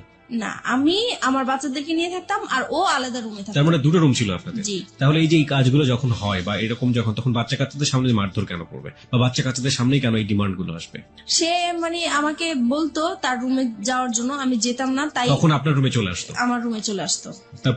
তারপরে যেটা হয়েছে, মানে এরকম জোর করতো। একটা সময় আমার বাচ্চারা জাগনা থাকতো, তারপরেও সে জোর জবরদস্ত করতো। আমি তাকে এত বলতাম যে দেখেন আমার বাচ্চাগুলো আছে, ওরা তো বুঝতেছে, কেন আপনি ওদের সামনে এরকম করতেছেন? বলতেছে তুই তো খারাপ হয়ে গেছিস, তুই যে খারাপ এটা ওরা জানার দরকার আছে, ওদের বোঝার দরকার আছে, সেই জন্য এরকম করি। তারপরে থেকে কি হতো, আমি রাতে আর ঘুমাতাম না, আমি সারা রাত জেগে থাকতাম। আমার সারাক্ষণ ভয় করতো যে সে কখন আসে, কখন মারধর করে, তাই ঘুমাতাম না। এক সময় সে আমার বালিশ, আমার কাঁথা এগুলো নিয়ে যেত যেন আমি ঘুমাতে না পারতাম। সে মানে ফ্যান বন্ধ করে রাখতো, লাইট জ্বালায় আপনি এরকম রাখতো। ক্রেজি কেন হয়ে গেলেন? আপনি স্বামী হিসেবে তাকে মানছেন, স্বামীর অধিকার তাকে দিচ্ছেন না কেন? কারণ দিচ্ছি না, আমার শুধুই এটা মনে হচ্ছে যে তার জন্যই আমি আমার রাসেলকে হারালাম। সেই মুহূর্তে রাসেলকে মানে ভুলতে পারছি না। রাসেলের জন্য আমার খুব কষ্ট হচ্ছে, যেখানে প্রত্যেক দিন আমি রাসেলের সাথে দেখা হয়, একদিন দেখা না হলে আমার খুব কষ্ট হয়। সেই মুহূর্তে তার সাথে আমার কথা হচ্ছে না, দেখা হচ্ছে না, আর সে মানে রাসেল আমার সাথে এরকম বিহেভ করলো একমাত্র তার জন্যই। এটা মনে হয়েছিল আমার তখন সেই মুহূর্তে। চলুন আমরা ফিরে যাই মিতার কাছে। মিতা, যে জায়গাটিতে আমরা ছিলাম, আপনি বলছিলেন যে আপনার হাজবেন্ডের সাথে, তখনও তিনি আপনার হাজবেন্ড, যদিও আপনি মন থেকে মানতে পারেন না, আপনার কাছে ওনার স্বামীর অধিকার চাওয়াটাই স্বাভাবিক, সেটা আপনি দিতে পারতেন না। এবং সেখানে খুব সহজ সরল একটা কথা আপনি বলেছিলেন একটু আগে, যেটা অনেকেই স্বীকার করবেন না। The real hard truth is যে ওই ছেলেটা, যে ছেলেটার সাথে আপনার অ্যাডাল্টারি সম্পর্ক, অ্যাডাল্টারি মানে অনেকেই বুঝবেন বাংলাতে হয়তো পরকীয়া বলে এটাকে, ওই অ্যাডাল্টারি সম্পর্কের এক ধরনের লাভ বলতেছেন আপনি সেটাকে, এবং মনে হতো যে ওই ছেলেটাকে তো সরে যাওয়ার পেছনে এই আমার হাজবেন্ডই দায়ী। তারপর হচ্ছে এরকম জোরাজোরি করতে থাকে। একদিন আমি বলেছিলাম যে আসলে আমার মনটা তো খুব খারাপ, আমার শারীরিক অবস্থা খারাপ, মানসিক অবস্থা খারাপ, এর জন্য হচ্ছে না, আমি একটু সুস্থ হয়ে নেই। তো বলতেছে তো কি করা উচিত? তো আমি বলতেছি তাহলে আমার একটু ডাক্তারের কাছে যাওয়া উচিত, মানসিক ডাক্তারের কাছে যাওয়া উচিত। তো সে বললো ঠিক আছে তাহলে যাও তুমি। পরে আমি পিজি হসপিটালে যাই, ওখানে দেখাই একজন বিশেষজ্ঞকে। তারপরে সব কথাই উনাকে বললাম, উনি আমাকে প্রেসক্রিপশন করে দিল, আমাকে নিতে বললো। আমি ওই হসপিটালে গিয়েছিলাম, তো ওখানে জ্যামের জন্য আমি কিছু সময় আর কি ব্যয় হয়েছে আমার, তো আসতে দেরি হচ্ছিল। আমাকে ফোনের উপরে ফোন করে যাচ্ছে, ফোনের উপর ফোন করে যাচ্ছে। তো আমি বলতেছি আমি তো জ্যামে পড়ে আছি, এজন্য আসতে দেরি হয়েছে। পরে যাই হোক বাসায় আসলাম, আসার পরে সে কি করলো, আমাকে টেনে নিয়ে অন্য একটা তার রুমে নিয়ে গেল, নিয়ে যে আমার মানে কাপড় চোপড় যা আছে সব খুলে আমাকে চেক করতে লাগলো। তো আমি বললাম কি ব্যাপার, আপনি এরকম করছেন কেন? বলতেছে তুই এত দেরি করলি কেন, নিশ্চয়ই তুই কারোর সাথে কিছু করে আসছিস, সেটাই আমি চেক করছি। তখন এইভাবে আর কি পরে আরো অশান্তি, সেই দিন আমাকে খুব মারধর করলো। পরে আমি চিন্তা করলাম যে না আমি আর থাকবো না, কিন্তু থাকবো না তো কোথায় যাব বুঝতেছি না। পরে সেদিন রাতে আবার সে কোথায় জানি ছিল, বাসায় আসা নেই। পরে সেদিন রাতে আমি আবার মনে হলো যে আমি একটু রাসেলকে ফোন দিই, একটু ট্রাই করে দেখি আমার। পরে আমার কাছে একটা ফোন ছিল, আমি লুকিয়ে রাখছিলাম ওইটা, আমার তো এমনিতে ফোন টোন সব নিয়ে গেছে। তারপরে যেটা ছিল সেটা আমি লুকিয়ে রাখছি, ওইটা বের করে আমার আলাদা একটা সিম ছিল, ওইটা দিয়ে আমি রাসেলকে ফোন দিয়েছি।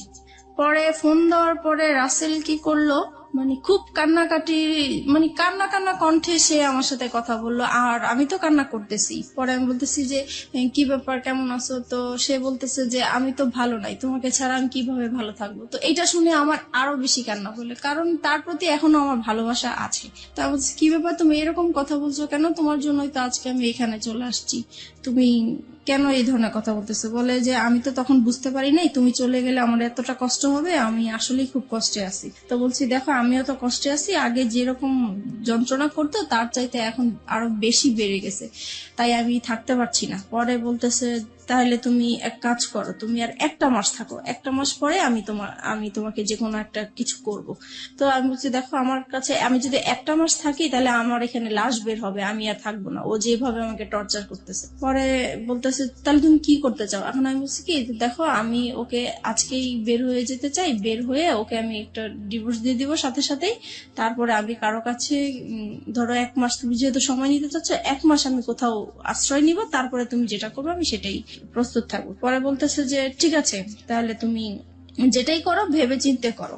পরে আমি কি করলাম, পরে আমি এখন বের হয়ে যাব। পরের দিন চিন্তা করছি, কাপড় চোপড় নিয়েছি, মানে পড়েছি। এখন সে আমার পার্স আর মোবাইল তো আটকে রাখছে, আমি তো নাম্বার টাম্বার কারোর সাথে যোগাযোগ করবো বা কিছু সেই রকম কোনো ব্যবস্থা নাই। পরে আমি বলতেছি আমার পার্স দেন, আমি একটু বাইরে যাব। সে বলে বাইরে কোথায়? আমি বাইরে আমার একটু কাজ আছে, আমি যাব। সে আমাকে যেতেই দিবে না। পরে এটা নিয়ে অনেক মারধর হইলো। তারপরে বিকাল দিকে বলতেছে কি যে আচ্ছা ঠিক আছে আপনার পার্স আপনার মোবাইল আমি সবই দিব, কিন্তু এখানে হচ্ছে আমার কথা শুনতে হবে। আমি কি যে কালকে আমরা আমার মেয়েটা যখন বাইরে যেতে চাচ্ছে, তাহলে কালকে আমরা ঘুরতে যাই, তারপরে আপনি যা বলবেন তাই আমি শুনবো। তা বলছে ঠিক আছে, তাহলে আমার মোবাইল আমার পার্টস আমার কাছে দিয়ে দিতে হবে। বলছে ঠিক আছে দিয়ে দিব। পরে আমি এই সেদিন শুক্রবার ছিল, স্কুল বন্ধ ছিল, তো সেই ফাঁকে আমরা ঘুরতে বের হয়েছি। আর আমার উদ্দেশ্য ছিল যে আমি কোন রকম ঘর থেকে বের হতে পারলেই হয়েছে, এই পরে আমি ওদের সাথে এর জন্য রাজি হয়েছি যাওয়ার জন্য। পরে আমি যখন বাইরে বের হলাম, বের হওয়ার পরে কিছু দূর আসার পরে আমি বলতেছি আপনারা আপনাদের মতো যান, আমি আমার মতো যাই। সে তো এই খেপে গেছে, কি ব্যাপার, মানে কি বলতে চাচ্ছ? আমি বলছি আমি আর আপনাদের সাথে যাব না। কোথায় যাবো? আমি আমার মতো যাব। কোথায় যাব? আমি যেখানেই যাই, আমি আপনার সাথে আর যাবো না, আপনার সাথে থাকবো না। এই বলার পরে সে রাস্তা, তো তখন জুমাবার ছিল, শুক্রবার, সবাই নামাজ পড়ে আসতেছে। এই সময় আমাকে রাস্তার মধ্যে অনেক মারধর করলো। আর রাস্তার মানুষ নামাজ পড়তেছে, পড়ে যাচ্ছে, সবাইকে আমি মানে এত কান্নাকাটি করে বললাম যে আমাকে একটু হেল্প করেন, কেউ আমার দিকে মানে সাহায্যের হাত বাড়িয়ে দিল না। সবাই শুধু বললো যে আপনারা স্বামী স্ত্রী ঝগড়া করছেন, বাসায় যে করেন, এটা বাহিরে নিয়ে আসেন না, মানুষ খারাপ বলছে। কিন্তু আমি যে বাসায় কতটা অত্যাচার হচ্ছি সেটা তো মানুষ বুঝতেছে না। আমি বলার চেষ্টা করতেছি, কেউ আমাকে মানে হেল্প করতে চাচ্ছে না। যাই হোক, তারপরে পরে আমি বললাম যে ঠিক আছে, আমি আসলে যাচ্ছি আমার অ্যাডভোকেটের কাছে, আমাকে যেতে দেন। পরে সে বলল যে ঠিক আছে আমিও যাবো। আমি বলছি তো চলেন যাই। পরে রাজি হলো, পরে রিক্সা নিল, আমরা রিক্সার মধ্যে উঠলাম। পরে রাস্তায় যে সার্জন থাকে, আমি হঠাৎ করে সার্জনকে দেখে রিক্সা থেকে নেমে গেলাম। পরে আমি সার্জনকে বললাম যে আপনি আমাকে একটু হেল্প করতে পারেন? তো বলে কি বিষয়? বলছে আমার হাজবেন্ড ওয়াইফের একটু ঝগড়া চলছে, আমি আসলে ওর সংসার করতে চাচ্ছি না, কিন্তু আমাকে ঘর থেকে বের হতে দিচ্ছে না, আমাকে ডিভোর্সও দিতে দিচ্ছে না। পরে বলছে যে এটা তো আসলে ফ্যামিলি সমস্যা, এটা তো আমরা কিছু করতে পারি না। আমি বলছি না, আমি আসলে ওর সাথে কোনো মতেই যাব না, আপনি যে কোনো আমাকে একটা হেল্প করেন। পরে ওনারা সেটা হচ্ছে রামপুরা থানার এরিয়াতে, তখন সে থানায় ফোন দিয়েছে। পরে থানা থেকে গাড়ি আসছে, পরে আমাকে নিয়ে গেছে থানায়। পরে থানায় যাওয়ার পরে আমার বাচ্চারাও আমার সাথে ছিল। যখন থানায় গিয়েছি তখন ওই পুলিশরা জিজ্ঞেস করতেছে কি ব্যাপার, আপনার সমস্যা কি? তারপর আমি সবকিছু খুলে বললাম। এখানে একটা জিনিস আমি মিস করে গেছি, যেদিন বৃহস্পতিবার দিন রাতে সে যখন আমার সাথে মানে রাতে এসছিল জন্য, তখন আর কি আমি দেখে সে পরে আমার রুম থেকে চলে গেছে। চলে যাওয়ার কিছুক্ষণ পরে যখন আমি ঘুমায় পড়ছি, তখন সে কি করছে, ওই যে মশলা বাটে পাটা পুতা যেটা বলা হয়, সেই ওইটা নিয়ে আসছে, আমার মাথায় বাড়ি দিয়ে আমাকে মেরে ফেলবে। পুতা দিয়ে মেরে ফেলতে চাইছিল, সেটা আমার মেয়ের জন্য আমি বেঁচে গেছি। তারপরে শুক্রবারে আমি ডিসাইড করলাম যে এখানে আর আমি থাকবো না, যেহেতু আমার জীবনের ঝুঁকি হয়ে যাচ্ছে। তারপর সেই ঘটনাগুলোই আমি থানাতে বললাম। তারপরে ওনারা বলল যে আমরা শিওর আপনারা আর 1 মাস 2 মাস পরে আবার মিলে যাবেন। আমি এরকম কেস অনেক দেখেছি, কিন্তু আপনারা ওনার নামে মামলা করা বা জিডি করা এটা ঠিক হবে না, আপনারা মিলে যান। ওনারা অনেক বোঝাচ্ছে আমাকে মিলে যাওয়ার জন্য, কিন্তু জায়গা থেকে এটা পারফেক্ট। হ্যাঁ, তারপরে ওনারা জিডি লিখবেও না, বলতেছেন না আমরা লিখবো না। পরে যাই হোক অনেক কিছু বললাম আমি, তারপরে লিখলো, জিডিটা লিখলো। লেখার পরে পরে আমাকে বলতেছে যে আপনি এখন কোথায় যাবেন? আমি এখন আমার একটা দুঃসম্পর্কে বোন আছে, ওনার বাড়িতে যাব, ওখান থেকে যেয়ে আমি তাকে ডিভোর্স দিব। বলছি যে ঠিক আছে, আপনি যখন থাকবেন না তাহলে তো আর জোর করার কিছু নেই, আপনি চলে যান। আমি বলছি যে দেখেন, আমি এখন যদি চলে যাই, সে আমার পিছে পিছে যাবে, রাস্তায় একটা সিন ক্রিয়েট করবে, আপনারা আমি যাওয়া পর্যন্ত ওনাকে আটকে রাখেন। তো বলছে ঠিক আছে আমরা করতেছি। পরে ওকে আটকে রাখছে, আমি চলে আসছি আমার একটা দুঃসম্পর্কের বোনের বাসায় চলে আসছি। আসার পরে ওদের কাছ থেকে 2-3 দিন মানে শুক্রবার শনিবার হচ্ছে মানে সরকারি অফিস বন্ধ থাকে, আদালত বন্ধ থাকে, তাই আমি ওকে ডিভোর্স দিতে পারি নাই। রবিবারে আমি ওকে ডিভোর্স দিয়ে দিয়েছি। ওকে। তারপর ডিভোর্স দেওয়ার পরে আমি পরে রাসেলকে জানিয়েছি যে দেখো আমি ওকে ডিভোর্স দিয়েছি, আমি চলে আসছি। পরে বলছে ঠিক আছে, তাহলে তুমি এখন কি করতে চাও? তুমি যদি এখন ঢাকায় থাকো তাহলে তো তোমাকে ধরে নিয়ে আবার, আর ডিভোর্সের বিষয়টা আমাকে উকিল বলেছে যে 3 মাসের মধ্যে যদি আপনাদের আবার মিল হয়ে যায় তাহলে এই ডিভোর্সটা ক্যান্সেল হয়ে যাবে, আর 3 মাসের পরে যদি কিছু হয় তাহলে ডিভোর্সটা সম্পূর্ণ হবে। তাই এখন চিন্তা করতেছি যে 3 মাস আমাকে অন্তত ওর কাছ থেকে দূরে থাকতে হবে, কি করা যায় এখন। পরে আমি রাসেলকে বললাম যে দেখো, আমি তো আমার এরকম আপন মার সাথে একবার দেখা করেছিলাম, সে বলেছে যে কোনো সময় যদি আমার কাছে আসতে চাও, তুমি একটা অ্যাড্রেস দিয়েছিল, সেই অ্যাড্রেসটা আমার মনে আছে, আমি কি ওইখানে যাবো? তো বলছে ঠিক আছে যাও, আর তোমার মার সাথেও দেখা করে আসো, ভালোই হবে বিষয়টা।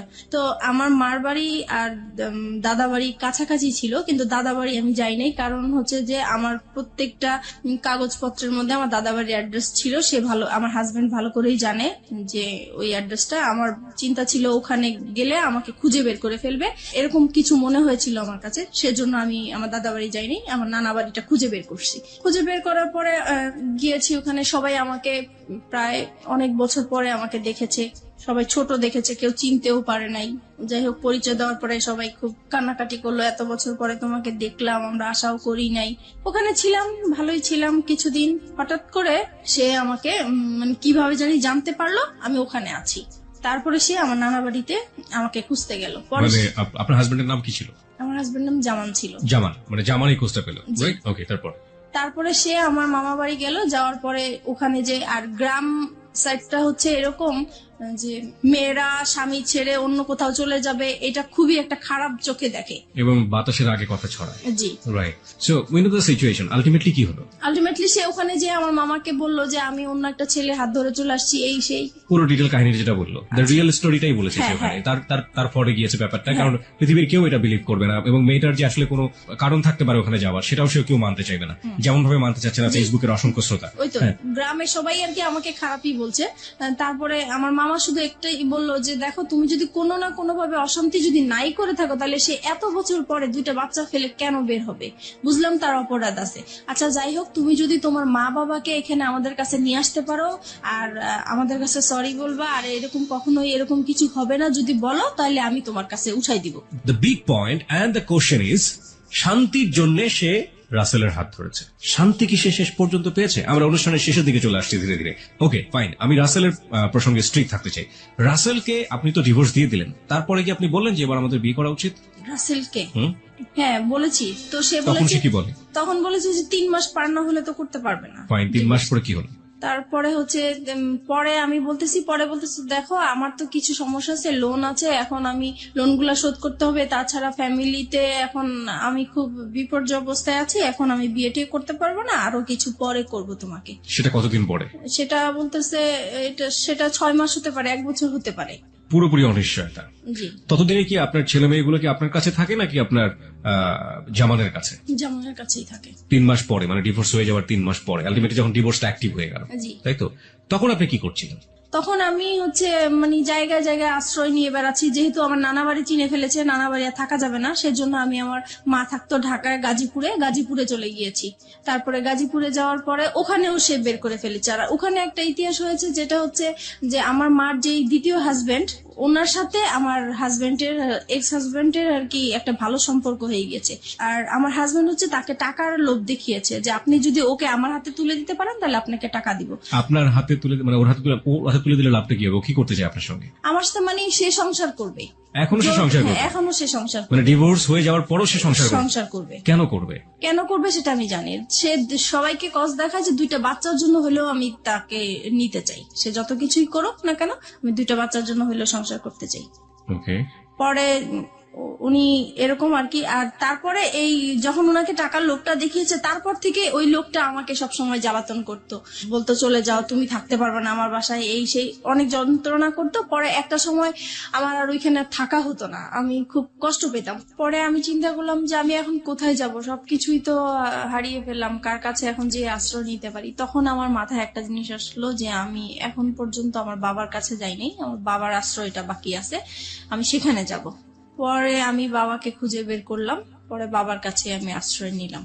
বাবার কাছে আশ্রয় নেওয়ার পরে সে আবার ওই একই ভাবে মানে টের পেয়ে গেল আমি বাবার কাছে আছি। তারপরে হচ্ছে সে আমার সাথে ওইখানে আসছে, আমার বাবার কাছে আসছে, এসে আমার বাবাকে বিশ্রী ভাষায় গালাগালি করলো, আমাকে গালাগালি করলো, করার পরে আমাকে থ্রেট দিল যে মেরে ফেলবে, আমার বাবা সহ মেরে ফেলবে, এই সেই।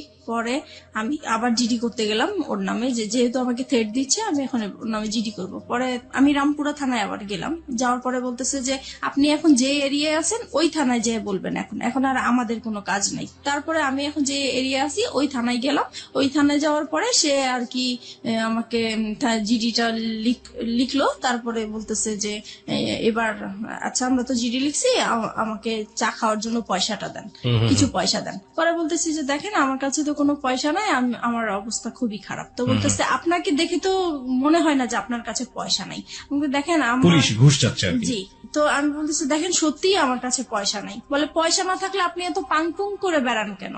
তো বলছে এটা তো আমার অভ্যাস হয়ে গেছে, এখন আমি যদি ভালো থাকতে চাই এখন আমি কিভাবে খারাপ থাকবো, ইচ্ছা করে কিভাবে খারাপ থাকবো? বলে অত কিছু বুঝি না, আমাদের চা খাওয়ার জন্য পয়সা দিতেই হবে। তো আমি পরে পার্সটা ওনাকে দেখিয়ে দিলাম যে দেখেন এই যে আমার সত্যি আমার কাছে টাকা নেই। পরে যাই হোক উনি কোন রকমের জিডিটা লিখে আমার কাছে একটা পেপারস দিল, দিয়ে পরে বললো যে এবার আপনি যান।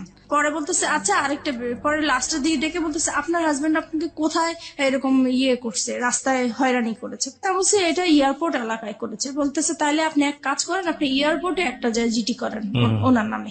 পরে আমি কি করলাম, আমি সাথে সাথে আবার এয়ারপোর্ট থানায় গেলাম। তো এয়ারপোর্ট থানায় গিয়েছি, পরে বলেছি সব বিষয়টা। পরে বলছে তাহলে তো আপনি ওখানে জিডি করেছেন, এখানে জিডি তো বারবার তো জিডি হয় না। তা বলছে উনারাই পাঠাইছে, আমি এখন কি করব।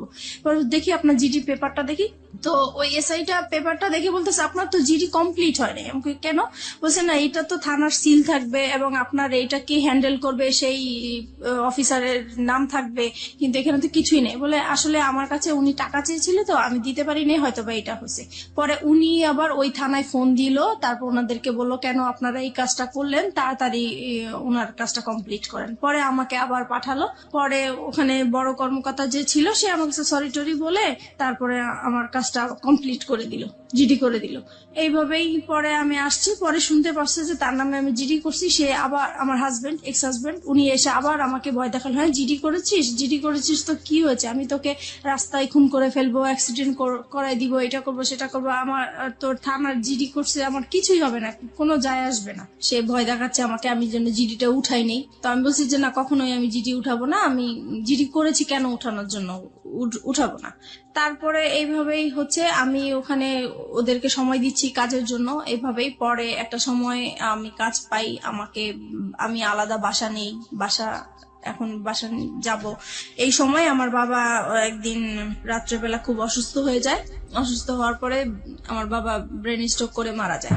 তখন আমি খুবই অসহায় হয়ে গেছি। এখন আমি একা একটা মেয়ে মানুষ, আমার বাবা মারা গেছেন, এখন আমি আমার বাবাকে নিয়ে কি করব, কিভাবে বাড়িতে যাব, কি করব। তখন আমি যে আমাকে কাজ দিয়েছে আমি তাকে ফোন দিয়েছি। ফোন দেওয়ার পরে বলতেছি, তা উনি বলতেছে ঠিক আছে আমি এক্ষুনি আসছি। পরে আসার পর উনি ডক্টর নিয়ে আসলেন, পরে দেখলো যে হ্যাঁ সত্যি মারা গিয়েছেন।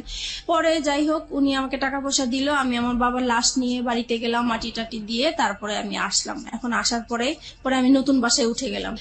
আর এদিকে একটা কথা বলতে ভুলে গেছি, আমি যখন আমার বাবার আশ্রয় পেয়েছি তখন আমি আমার মেয়েকে নিয়ে আসছি, আমার মেয়েকে আমার কাছে নিয়ে আসছিলাম। তারপর আমার মেয়ে ছিল আমার কাছে, তারপরে মেয়েকে নিয়ে আলাদা বাসা নিয়েছি। মাঝে মধ্যে আমার হাজবেন্ডের সাথে কথা হয়, তারপরে আমার ছেলেকে দেওয়ার কথা বলি, সে বলে যে না মেয়েকে নিয়ে গেছো ভালো কথা, ছেলেকে আমি কখনোই তোমাকে দিব না। তারপরে আমি কাজ করতে থাকি, এদিক দিয়ে মেয়েকে স্কুলে ভর্তি করে দিয়েছি।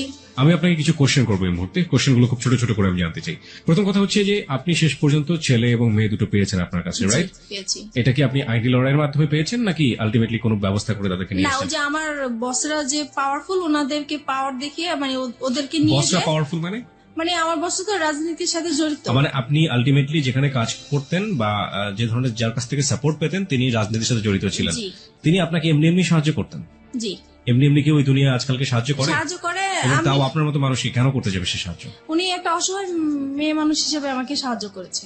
আর ওনার একটা আশা ছিল, প্রথমে আমি বুঝতে পারি নাই। একদিন সে আমাকে বলেছিল যে তুমি যদি কিছু মনে না করো আমি তোর সাথে একটা কথা বলবো। তো বলেন। বলতেছে যে আমি তোমাকে বিয়ে করতে চাই। তো আমি বলছি যে না আসলে আমি আপনাকে বিয়ে করতে পারবো না। তখন বলে যে কেন করতে পারবো না? তো আমি বলছি যে আসলে আমি একজনকে ভালোবাসি, তার সাথে আমি এখনো আছি, সে আমাকে বিয়ে করবে, আমি তার সাথে কমিটমেন্টে আছি। Okay fine. তখন আপনি রাসেলের সাথে কমিটমেন্টে আছেন? জি। মানে রাসেলের সাথে এক ধরনের লিভ টুগেদার আপনি করছেন উইদাউট বিয়ে, এক ধরনের শারীরিক অনৈতিক সম্পর্ক, রাইট? জি। এবং যে বসের কথা এখানে আসছিল উনি আপনাকে কতদিন পর্যন্ত সাপোর্ট করেছিলেন, না এখনো করছেন? কে বস? হ্যাঁ, যে এখনো সে করছেন, এখনো সে আপনাকে সাপোর্ট করে যাচ্ছেন উইদাউট এনি ইন্টারেস্ট? ওকে।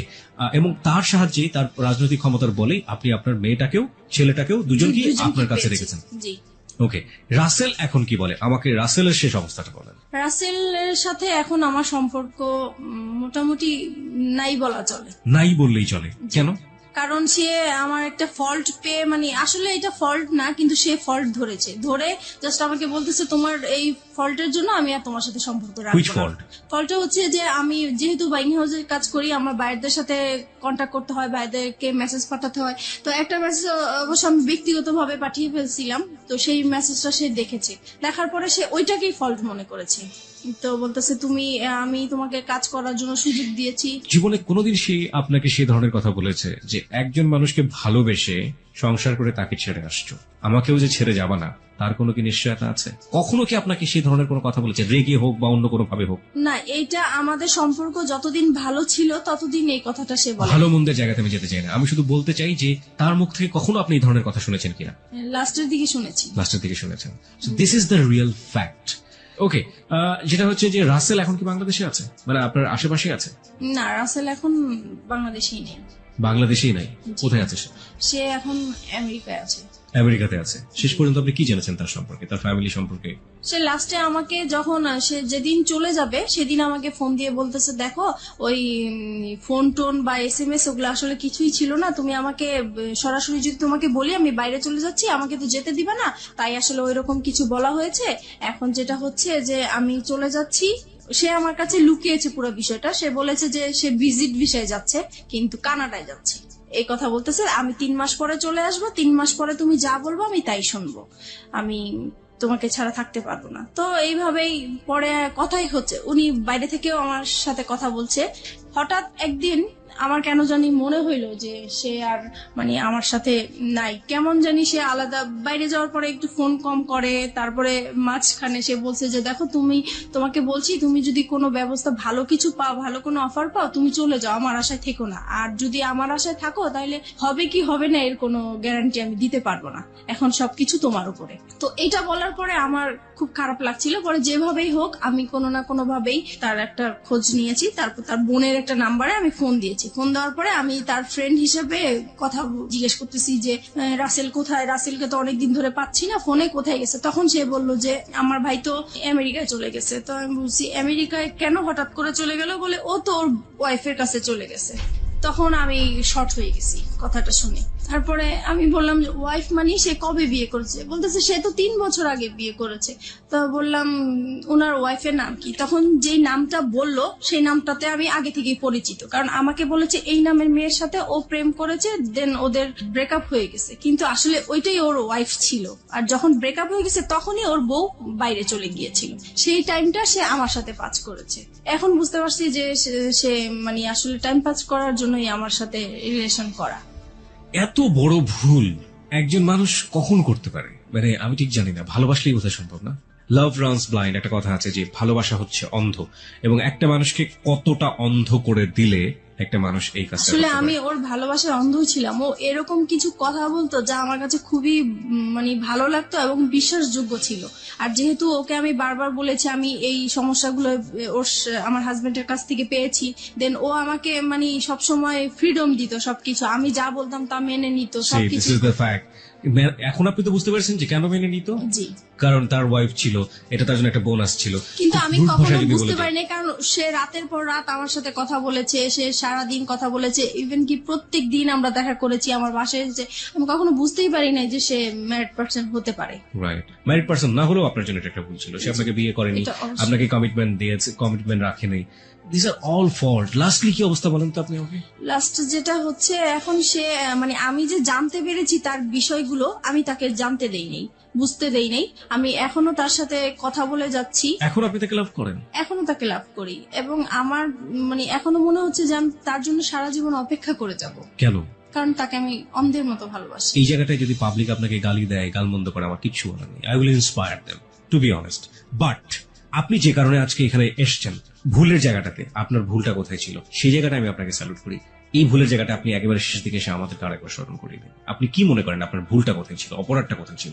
আমার অপরাধটা ছিল যে আমার সংসারেই থাকা উচিত ছিল। যত অশান্তি হোক আমি যদি একটু স্যাক্রিফাইস করতাম আমার সংসারটা টিকে যেত। আর দ্বিতীয় ভুল করেছি যে আমি তাকে ভালোবেসেছি, আমার তাকে ভালোবাসা উচিত হয় নাই। আর যেহেতু সে সবকিছু আমার কাছে লুকিয়ে রেখেছে, তার পরিচয় না জেনে এরকম অপরিচিত একটা মানুষের সাথে সবকিছু করাটা আমার ঠিক হয়নি। আপনি কি পারবেন আপনার সন্তানদেরকে সঠিক উত্তর দিতে যে আপনি এগুলো কেন করেছেন? আজকে লাখো মানুষের কাছে আপনি জবাব দিচ্ছেন। আপনার সন্তান যদি কখনো আপনার সামনে দাঁড়ায় জিজ্ঞেস করে, আমি কখনোই কিছু বলতে পারবো না। That is the ultimate penalty of you. আর কিচ্ছু লাগবে না। That is the ultimate penalty. Because আমি ধরে নিচ্ছি আপনার হাজবেন্ড ভালো ছিল না। দেখুন কতগুলো সমাধান হতে পারতো। আপনার হাজবেন্ড খারাপ ছিল, আপনি তাকে ডিভোর্স করে দিতেন। হ্যাঁ, ডিভোর্স করে দিয়ে আপনি আলাদা থাকতে পারতেন। আপনি একটা লম্বা সময় নিতে পারতেন, দুজনের সেপারেশনে থাকতে পারতেন লম্বা সময়ের জন্য, ট্রাই করতেন যে আলটিমেটলি আপনি ফিল করেন কিনা থাকে। ইকোনমিক সাপোর্টের একটা জায়গার ব্যাপার ছিল, ফাইন, ইকোনমিক সাপোর্টের জায়গায় আপনি নিজে স্বাবলম্বী হওয়ার জন্য যথেষ্ট রসদ আপনার কাছে ছিল। আপনি কাজ জানেন, আপনি হাতের কাজ জানেন, আপনি সেগুলো নিয়ে কাজ করতে পারতেন, এবং এই কাজ করে বাংলাদেশে অনেক অনেক মেয়েরা আজকে স্বাবলম্বী। আপনি সেই জায়গাটা থেকে পারতেন, আপনি সেটাও করেননি। আপনি second time fall in love with someone, আপনি দুটো বাচ্চার মা হওয়ার পরেও, এবং সেই ফল ইন লাভটা ঠিক সেম ব্যাপার ছিল লাইক ইউর হাজব্যান্ড, যখন আপনি হাজব্যান্ডের সাথে ভালোবেসেছিলেন। Still you are fall in love with that guy, যে মানুষটা আপনার সাথে এক ধরনের বড় হিপোক্রিসি করেছে। তাহলে আপনার প্রথম হাজব্যান্ডের ক্ষেত্রে অপরাধটা কোথায় ছিল? আমি তাকে কোনো অপরাধ দেখছি না। আপনার সেকেন্ড মানুষ যে, সে যদি বিয়ে করে এত বড় চিট করে একটা সংসার ভেঙে দিয়ে বিদেশে চলে যেতে পারে, তাহলে প্রথম হাজব্যান্ড তো তার তুলনায় অনেক ভালো মানুষ ছিল। আপনি তো তাকে কোনোদিন হাতে হাতে ধরেননি, ধরেছেন? জি না। ধরেননি, আপনি তাকে সন্দেহ করতেন। সে আপনার পাশে বসে থেকে পুরো একটা মেয়ের দিকে ফ্যাল ফ্যাল করে তাকিয়ে থাকতো। হ্যাঁ, এটুকুই আপনার কাছে লেগে। আপনি কোনোদিন তাকে হাতে নাতে ধরেননি, আপনাকে সে হাতে নাতে ধরেছে।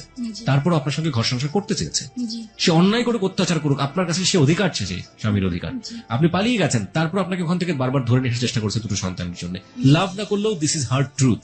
জি। কিন্তু আপনাকে এই মানুষটা কি দিয়েছে, যে মানুষটাকে আপনি স্টিল লাভ করেন?